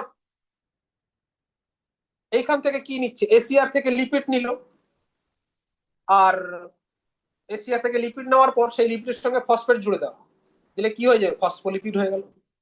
প্রোটিন নিল ইয়ার থেকে, মানে আর ইয়ার থেকে, ওর সঙ্গে একটু গ্লাইকোজেন মানে গ্লুকোজের প্রোডাক্ট জুড়ে দিল, গ্লাইকোপ্রোটিন হয়ে গেল। তাহলে এরা কি স্লাইড মডিফিকেশন করলো? বাজার থেকে আম কিনলো, আমটাকে এবার কি করলো? আমটাকে জুস বার করে দু চার রকম কালার দিয়ে ডিফারেন্ট শেকের নাম দিয়ে মার্কেটে চালিয়ে, প্রোডাক্টটা হচ্ছে ওটাই। তার মানে প্যাকেজিং এর সাথে সাথে কিছু মডিফিকেশনও ওরা করায়। প্যাকেজিং যেমন করাচ্ছে, সাথে কিছু মডিফিকেশনও করাচ্ছে, স্লাইড মডিফিকেশন করতে পারে। মডিফিকেশন করে এরা এই যে সি স্পেসে যখন ঢুকেছে, এটা মুভ চলে আসবে কোথায়, এইখানে। এই এন্ডটাকে বলা হয় ট্রান্স, এটাকে বলে ট্রান্সফেস। মানে সিস থেকে ব্যাক সাইড দিয়ে রিসিভ করলো, ফ্রন্ট সাইডে নিয়ে চলে গেল। আর যখন ব্যাক থেকে ফ্রন্টে নিয়ে আসছে, এই টাইম পিরিয়ডে এরা মডিফিকেশন এন্ড প্যাকেজিংটা কমপ্লিট করে। মাথায় ঢুকলো কিছু? তো cis face the forming face, যেখানে তারা রিসিভ করছে প্রোডাক্টটা, সিস থেকে ট্রান্সফেসে যখন নিচ্ছে, তারা প্রোডাক্টটাকে মডিফিকেশন করে নিচ্ছে, রাইট? দেন তাদের কাছে কি আছে? কুরিয়ার বয়স, কুরিয়ার বয়স বা গার্লস আছে। তারা কারা? এই যে ছোট ছোট ভেসিকলস গুলো। ভেসিকলস এর মধ্যে প্রোডাক্টটাকে লোড করে দিল। ভেসিকলস এর মধ্যে প্রোডাক্ট লোড হয়ে গেছে। প্রোডাক্ট লোড হয়ে গেলে এই চারদিকে একটা প্রোটিন দেখতে পাচ্ছি, রেড কালার একটা স্ট্রাকচার দিয়ে দিয়েছি, এটাকে বলা হয় কার্গো প্রোটিন।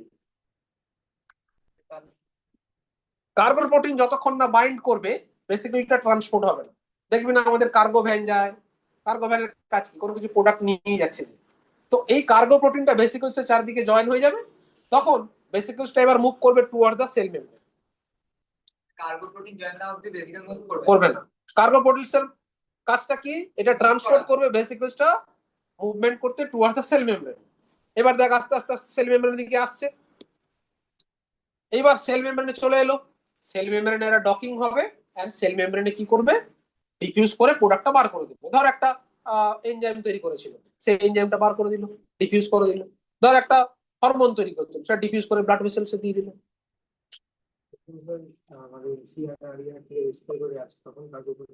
লাগে তখন ওটা যেহেতু সামনেই রয়েছে, ওকে অনেক দূর নিয়ে যেতে হচ্ছে না, ও জাস্ট ধরে তোকে দিয়ে দাও, হাতে ধরা পুরো ক্লোজ থাকে।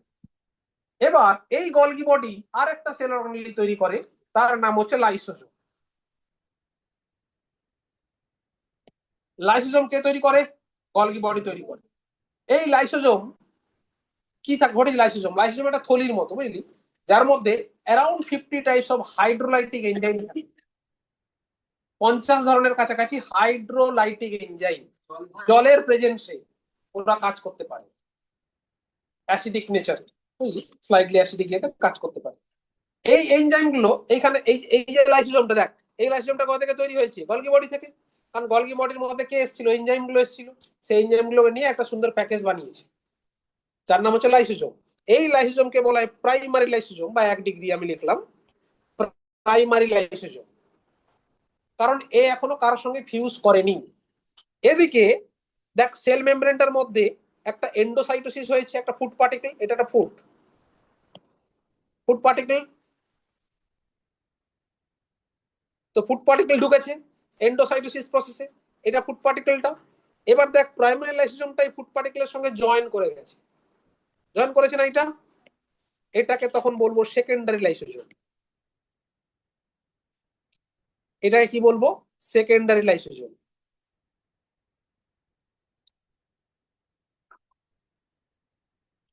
আচ্ছা, এর আরেকটা ভার্সন হবে।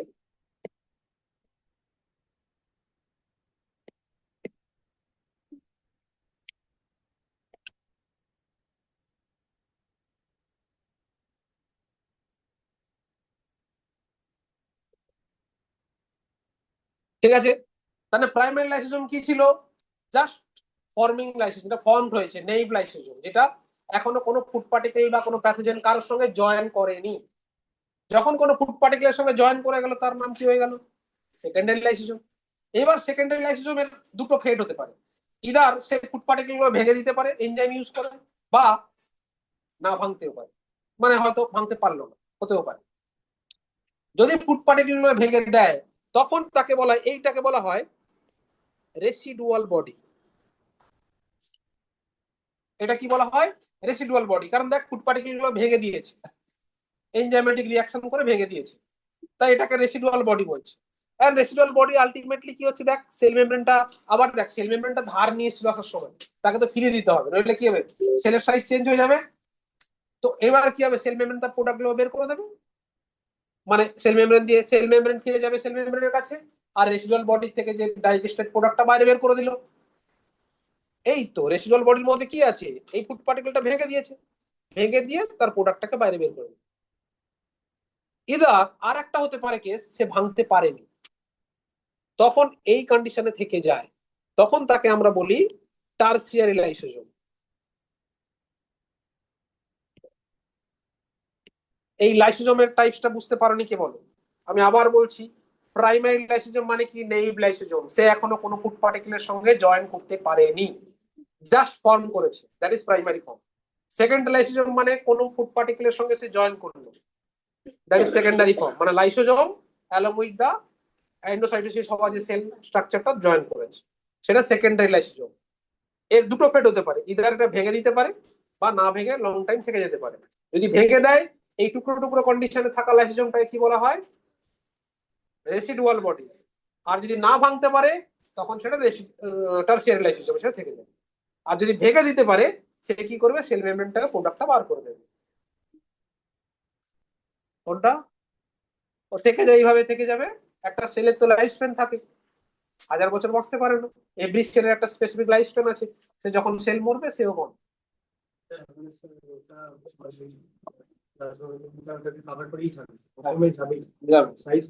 সেই ক্ষেত্রে সাইজ হবে, জেনারেলি খুব রেয়ার দেখা যায় থেকে যায়, কারণ এই সেলগুলো তো সার্টেন টাইমের পর ডিস্ট্রয় হয়েই যায়। এইখানে একটা জিনিস জানতে হবে, লাইসোজোমকে বলা হয় সুইসাইডাল ব্যাগ অফ সেল। কখনো কখনো লাইসোজোম তার এই এনজাইম গুলোকে সেলের মধ্যে ওপেন করে দেয়, তখন এই এনজাইম গুলো সেলের কম্পার্টমেন্ট গুলো যেগুলো আছে সেল মেমব্রেন গুলো ডিস্ট্রয় করে দিতে পারে, সেই জন্য সুইসাইডাল ব্যাগ অফ সেল বলা হয়। এটা আবার ভালো দিকও আছে, ক্লিয়ারেন্স। কোনো সেলকে মরতে হবে, সেলের মধ্যে প্রোগ্রাম ভাবে সেল মারা হয়, বুঝলি? সুপারি কিলার আছে সেলের মধ্যে, সুপারি দেওয়া হবে যে ভাই তোমাকে এবার মরতে হবে, সেল ডিভিশন যখন পড়াবো দেখাবো যে এই সেলটাকে মরতেই হবে, না মরলে গন্ডগোল আছে। তো মরার জন্য তাকে সুপারি কিলার দিয়ে দেওয়া হবে, সুন্দর করে মাইটোকন্ড্রিয়া সেখানে একটা ইম্পর্টেন্ট রোল প্লে করে, ও খবর নিয়ে সুন্দর করে সেলটাকে মারবে। তো মারার পর সেল ডিস্ট্রয় হবে, তার ক্লিয়ারেন্স করতে হবে, টুকরো টুকরো না করলে ক্লিয়ারেন্স হবে না, ফ্যাগোসাইটোসিস হবে না। লাইসোজোম সেখানে হেল্প করে সেল ক্লিয়ারেন্স। সেল দুভাবে মরতে পারে, একটা নেক্রোসিস, একটা অ্যাপোপ্টোসিস। একটু কঠিন টার্মিনোলজি বললাম। নেক্রোসিস মানে মজা করে বলি, বুঝতে পারবি, ধায় করে থাপ্পড় মেরে দিলাম, কয়েকটা সেল মরে গেল, that is accidental sell death, এটাকে বলে নেক্রোসিস।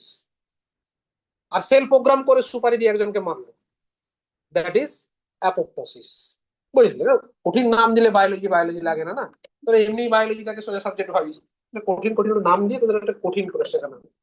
তো বুঝতে পারলে, নেক্রোসিস মানে অ্যাক্সিডেন্টাল সেল ডেথ, অ্যাপোপ্টোসিস মানে হচ্ছে প্রোগ্রাম সেল ডেথ। প্রোগ্রাম করে সেলকে মারতে হবে, সেলকে মারতে হবেই। এমন একটা সেল আছে সে মরে না, সে মরে না বলে dangerous, cancer cell. Cancer cell immortal, শুধু খাবার দাও সে সারা জীবন বেঁচে থাকবে। ইভেন 1000 বছর পর্যন্ত ক্যান্সার সেল বেঁচে থাকতে পারে তুই মরে গেলে। তাই খাবার দিতে হবে, শুধু নিউট্রিশন দিতে হবে ঠিকঠাক করে, বুঝলি? তো ক্যান্সার সেল মারার একমাত্র উপায় হচ্ছে তাকে স্টার্ভিং কন্ডিশনে নিয়ে যেতে হবে। একটা ছোট্ট ইনফরমেশন বলি, 2018 সালে 2018-এই, হ্যাঁ, ফ্যাগোসাইটোসিসের উপরেই একটা পেপার পাবলিশ হয়েছিল এবং ভদ্রলোক ইয়ে পেলেন, নোবেল পেলেন। কি বলছে যে আমাদের সেল যেগুলো থাকে না, কখনো কখনো ভুলভাল সেল ডিভিশন হয়ে তৈরি হয়ে যায়, ক্যান্সার সেলের দিকে স্টেপ এগোতে পারে। এই জন্য যদি কোনো মানুষ মাসে 1 থেকে 2 বার, একবার মিনিমাম করা ভালো, স্টারভেশন থাকে 24 আওয়ার্স, জল খাবি শুধু, আর কিচ্ছু খাবে না। তার ক্ষেত্রে ক্যান্সার হওয়ার চান্স অনেক কমে যাবে, তার ক্ষেত্রে সেল হিলিং এর চান্স অনেক ভালো হবে। কেন কি? সেল যখন স্টারভেশনে চলে যাবে না, তো ভুলভাল সেলগুলোকে ডিস্ট্রয় করা স্টার্ট করবে বডি। আমরা তো 3 বেলা 4 বেলা খেয়েই চলেছি। অ্যাকচুয়ালি বডিটাকেও রেস্ট দিতে হবে, তখন সেল কি করবে? অটো ফ্যাগোসাইটোসিস, অটো ক্লিয়ারিং মোডে চলে যাবে। 24 আওয়ার ফাস্টিং খুব ইম্পর্টেন্ট। আগেকার দিনে দেখবি ঠাকুমারা করতো, দাদুরা করতো, একাদশী, দ্বাদশী, অমাবস্যা, পূর্ণিমা, এইসব, মানে যারা একবারে করতো তারা আবার অনেকে সেই পূর্ণিমাতে সুন্দর করে লুচি তরকারি খাচ্ছে, ওরকম না, ভাত খাচ্ছে না, বাকি সবই খাচ্ছে। স্টারভেশনটা কেমন? কমপ্লিটলি সমস্ত ফুড থেকে অ্যাভয়েড থাকতে হবে, শুধু জল খাবি, শুধু জল খাবি, সেগুলো মাসে একবার করে করবি, শরীর একবারে ফিট থাকবে। এবং এটা সাইন্টিফিক্যালি প্রুভ। কি হয়? যে ভুলভাল সেলগুলো থাকে সেগুলো ডিস্ট্রয় হয়, অটো ক্লিয়ারেন্স মোডে চলে যায় সেল। আমাদের সিস্টেম আছে এই ভুলভাল সেলগুলোকে ডিস্ট্রয় করতে শুরু করে, বুঝলি? এটার উপরে নোবেলও পেয়েছে, আমি গল্প দিচ্ছি না। মাসে একদিন কি করতে হবে? মিনিমাম 20 ঘন্টা একটা গ্যাপ, বডিকে পুরো কমপ্লিটলি খাবার দাবার থেকে দূরে রাখতে হবে, জল খাও, জল দিতে হবে, আর কিছু না। তখন দেখবে শরীর ভালো থাকবে, কিচ্ছু অসুবিধা হবে না। হ্যাঁ, কিচ্ছু হবে না। স্টমাক অ্যাসিড কি কোন প্রাণীর স্টমাক অ্যাসিড হয় ভাই? ওয়াইল্ড অ্যানিমেলরা কি খায়, সারাদিন খায়, রাত্রে খায়, জীবনে খেতে দেখেছিস? একটা সিংহ, একটা টাইগার 3 দিনে একবার শিকার করে, তার মানে কি সবসময় চুয়াচ্ছে? 2 ঘন্টা, এই যে বলে ডাক্তার 2 ঘন্টা অন্তর খাও। আরে ভাই, ওরও তো ম্যামালিয়ান স্টমাক, ও তো 3 দিনে একবার শিকার করে খেলেই হয়ে গেল, 2 দিন করে পড়ে রয়েছে, শুয়ে রয়েছে ঠ্যাং তুলে, কোনো যায় আসে না, 3 দিনে একবার করে শিকার করলেই হলো। তো ওর কোনো অ্যাসিড হয় না তো? হ্যাঁ, স্যার আমার এই ফোনের চার্জটা শেষ হয়ে গেছে, স্যার অন্য হ্যাঁ, একটা ডিভাইসে জয়েন করছি। হ্যাঁ করো, যাই হোক, এইটুকু বুঝলে। এবার এনসিআরটি চলে এসো, বলো। ক্যান্সার সেলসেও লাইসোজোম থাকে, কিন্তু লাইসোজোম ওটাকে ডিস্ট্রয় করার এবিলিটি থাকে না। কারণ ক্যান্সার সেলের তো লাইফ স্প্যানটাই সেই হিসেবে আর নেই, মরবে না সে আর। বুঝলি, এই যে আমরা যে রেডিয়েশন দিই, রেডিয়েশন দিয়ে কি চেষ্টা করি, ওই সেলগুলোকে মারার চেষ্টা করি, কিন্তু মরতে গিয়ে কি হয়, নর্মাল সেলও মরে যায় টার্গেটের জন্য। তখন কি হয়, ওই জন্য দেখবি যাদের কেমোথেরাপি চলে, তাদের চুল টুল উঠে যায়, বডি রোগা হয়ে যায়, অন্য সেল ডিস্ট্রয়, ভালো সেলগুলো ডিস্ট্রয় হতে থাকে। টার্গেটটা ঠিক পাচ্ছি না আমরা। হ্যাঁ, তোমরা একটা কাজ করো, গলগি অ্যান্ড লাইসোজোম, এটা মন দিয়ে আবার রিডিং দাও নিজেরা।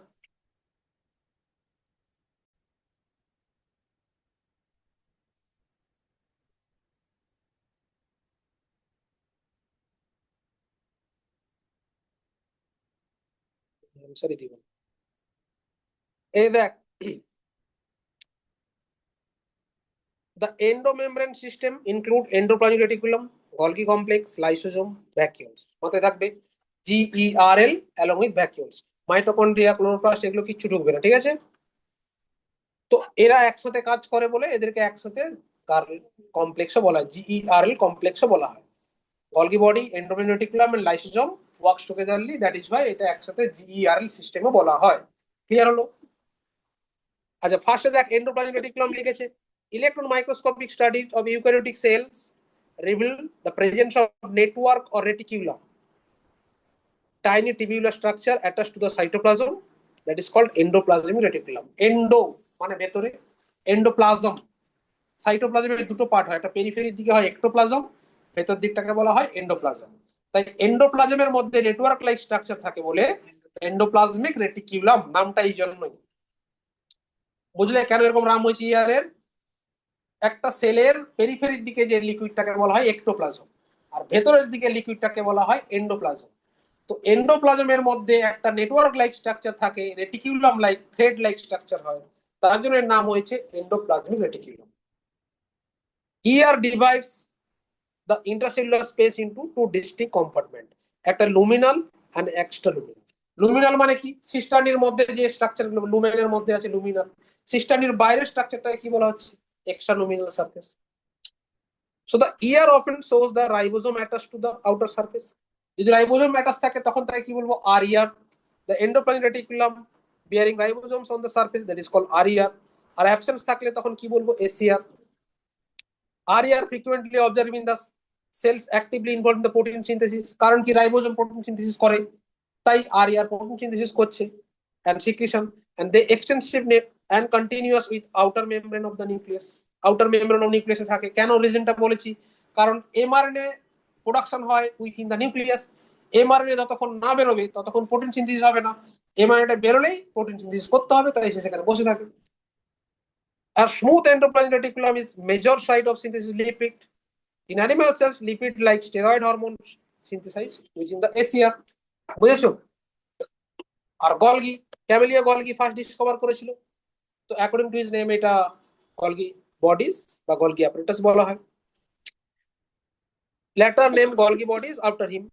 So they consist of many flat and disc-shaped sac-like structure, that is cisternae, যেটা diameter দিয়ে দিয়েছে তোকে 0.5 micron থেকে 1 micron diameter।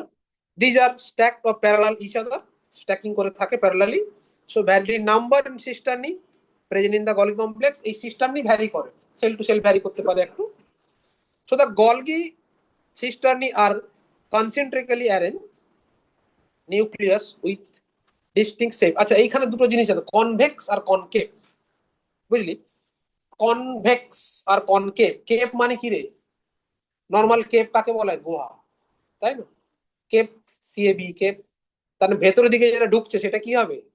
আমি যদি এরকম একটা ডায়াগ্রাম আঁকি, এই একটা ডায়াগ্রাম আঁকি, মানে এই যে ভেতরের দিকে ঢুকছে এটা কি? কনকেভ। তো কেভ বলে মাথায় থাকবে কনকেভ, এইখানে অনেক গুলিয়ে ফেলে, কনভেক্স আর কনকেভে গুলিয়ে ফেলে। তো কেভ মানে গুহা, ভেতর দিকটা হচ্ছে কনকেভ, আর এইটা কি উপরে রয়েছে কনভেক্স। মাথায় ঢুকলো? সো দেখ এইখানে দিয়েছে, দেখ উইথ দৃষ্টি কনভেক্স অর সিস, ভেক্স মানে উপরের দিকটা, or cis face or forming face. আর কনকেভ যেটা থাকে the maturing face. So maturation যেটা হচ্ছে সেটা হচ্ছে ম্যাচুরিং ফেসটা হচ্ছে কনকেভ, আর সেটাকে আমরা কি বলতে পারি? ট্রান্স ফেসও বলতে পারি। So Golgi apparatus principally performs the function packaging of materials. এটা কি বলা হয়? Packaging industry and transport to be delivered either the intracellular targets or secreted outside of the cell. Intracellular মানে কি? সেলের মধ্যে কোনো জায়গায় টার্গেট করছে, যেমন লাইসোজোম। লাইসোজোমের মধ্যে কম্পোনেন্ট গুলো দিয়ে দিলে দ্যাট ইজ ইন্ট্রাসেলুলার হতে পারে, বা সেলের বাইরেও বার করতে পারে। যেরকম আমরা দেখেছি এনজাইম রিলিজ করে দিচ্ছে, হরমোন ভিটামিন রিলিজ করে, ভিটামিন নয় হরমোন রিলিজ করছে। So materials to be package the forms of vesicles forms the ER fused with the cis space, ইয়ারের প্রোডাক্টটা সি স্পেস আসবে of Golgi apparatus and move towards the maturing phase. সেখান থেকে cis থেকে কোথায় যাবে? Maturing phase মানে trans ফেজে যাবে। This explains why the Golgi apparatus কি থাকে? Remains in closed association. কেন গলগি অ্যাপারেটাস ক্লোজ অ্যাসোসিয়েশন থাকে? কারণ কি, ইয়ার থেকে প্রোডাক্ট তৈরি হবে, সেই প্রোডাক্টটাকে পাঠিয়ে দেবো কার কাছে? গলগির কাছে। ধর এইখানে আমি একটা কারখানা করলাম, আর কারখানাটাকে প্যাকেজিং ইন্ডাস্ট্রি, তার মডিফিকেশন ইন্ডাস্ট্রি কাশ্মীরে বানালাম। আমরা বুঝতে পারছিস কত কষ্ট পড়ে যাবে? তার মানে সব সময় কি হয়, যেখানে বড় কারখানা হয় তার অ্যাডজয়নিং যেগুলো কারখানা সব সাথে সাথে গড়ে ওঠে। কেন কি? যাতে কস্ট কাটিং করা যায়। ঠিক তেমন সেলও সেই সিস্টেম করেছে, যেখানে ইয়ার তার পাশেই রেখেছে গলগিকে, কারণ জানে মডিফিকেশন করাতে হবে, প্যাকেজিং করাতে হবে, কোথায় নিয়ে গিয়ে? ওখানে করাতে। ক্লোজ অ্যাসোসিয়েশন, সেই জন্য ক্লোজলি থাকে। অ্যাসোসিয়েশন রিজনিং আসতে পারে এখান থেকে, যে কেন গলগি বডি ইয়ার এর পাশাপাশি ঘুরে বেড়ায়। কেন ইয়ার নিউক্লিয়াসের পাশে ছিল? কেন ছিল? কারণ নিউক্লিয়াস থেকে এমআরএনএ আসছে, তাই সেখান থেকে প্রোটিন সিনথেসিস করতে হবে। কেন গলগি নিউক্লিয়াসের কাছে থাকছে, মানে গলগি ইয়ার এর কাছে থাকছে? তার কারণ হচ্ছে প্যাকেজিং এন্ড মডিফিকেশন করে ট্রান্সপোর্ট করতে হবে। So the number of proteins synthesized by the ribosomes on the endoplasmic reticulums are modified cisternae the Golgi apparatus before the released in transphase release হওয়ার আগেই সিস্টানির মধ্যে কি হবে? সে মডিফিকেশন হবে। Golgi apparatus is the important site for formation of glycoproteins and glycolipids। একটু আগে বলেছিলাম, দুজনকে নিয়ে এসে জুড়ে দিচ্ছে। একটা কোম্পানিতে চিনি তৈরি হচ্ছে, একটা বাগানে আম তৈরি হচ্ছে, দুজনকে নিয়ে এসে একটু চিনির শরবত বানিয়ে দিচ্ছে, আমটা দিয়ে একটা কোম্পানি পাঠিয়ে দিচ্ছে না। এর lysosome, these are the membrane bound vesicular structure, যার মধ্যে কি থাকে? around 50 types of hydrolytic enzymes, যেগুলো কি করে? ফুড পার্টিকেলস অর প্যাথোজেন্স এলে তাকে ডিস্ট্রয় করতে হেল্প করে। কখনো কখনো সেল স্টার্ভিং কন্ডিশন থাকলে সেলের মধ্যে ও প্রোডাক্টটা রিলিজ করে দিতে পারে, রিলিজ করলে সেলটা ডিস্ট্রয় হয়ে যায়। তো সেটার কন্ডিশনে কি বলা হয়? সুইসাইডাল ব্যাক অফ সেল বলা হয়। এই দেখো এইখানে একটা এনজাইমের নাম তোরা নোট করবি, যেটা দেওয়া নেই, খুব ইম্পর্টেন্ট এনজাইম, বলে দিচ্ছি। দেখ এখানে কি কি এনজাইম থাকে? এই দেখ, হাইড্রোলেজ, লাইপেজ, প্রোটিয়েজ, কার্বোহাইড্রেট। হাইড্রোলেজ গুলোর মধ্যে কি কি? লাইপেজ মানে লিপিড ভাঙবে, প্রোটিয়েজ মানে প্রোটিন ভাঙবে, রাইট? কার্বোহাইড্রেটস মানে হচ্ছে কার্বোহাইড্রেট ভাঙবে। এইখানে একটা এনজাইমের নাম লেখ, অ্যাসিড ফসফেটেজ।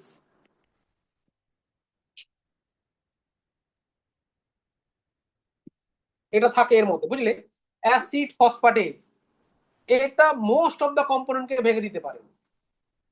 এটা লাইসোজোমের মধ্যে আছে acid phosphatase. Most of the compound যে কম্পোনেন্ট গুলোকে কি করে? ভেঙে দিতে পারে।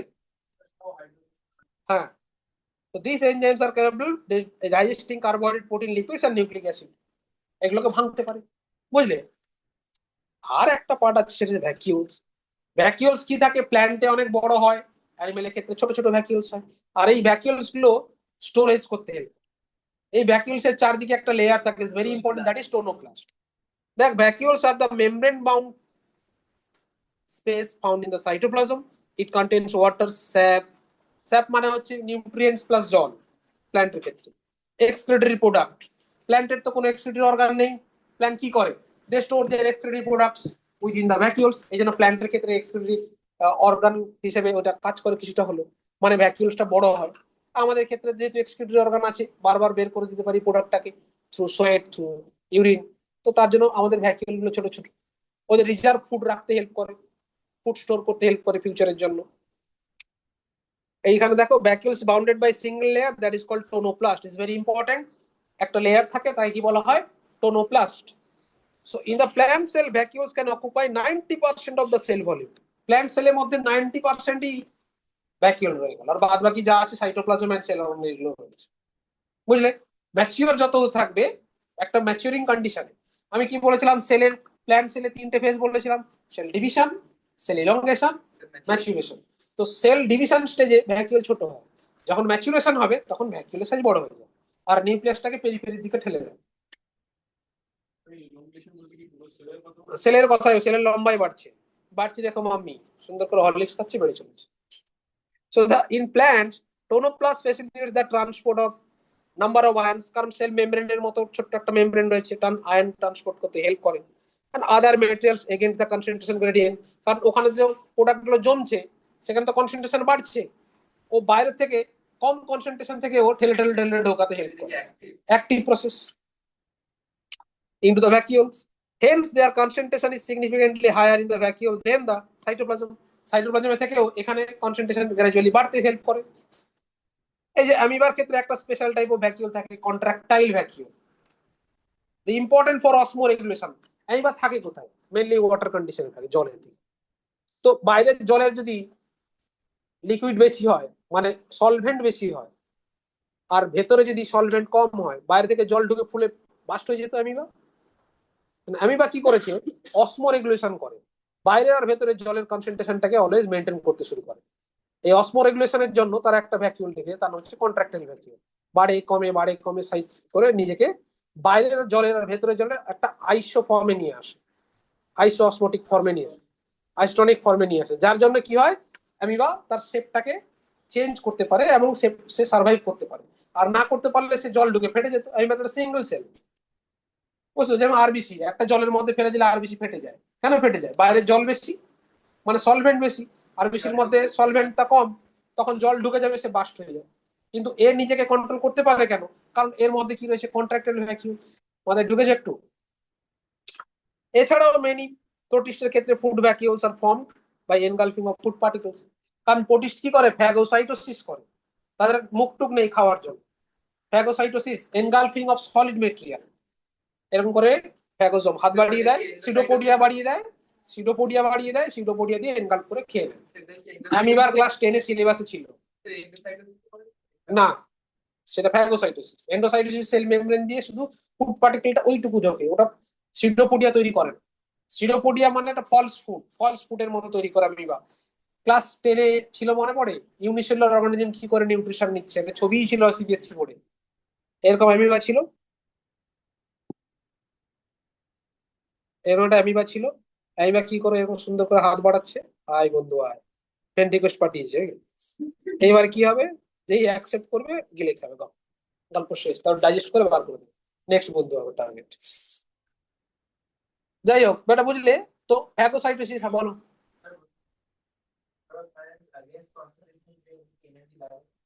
লাগে তো, হুম, অ্যাক্টিভ।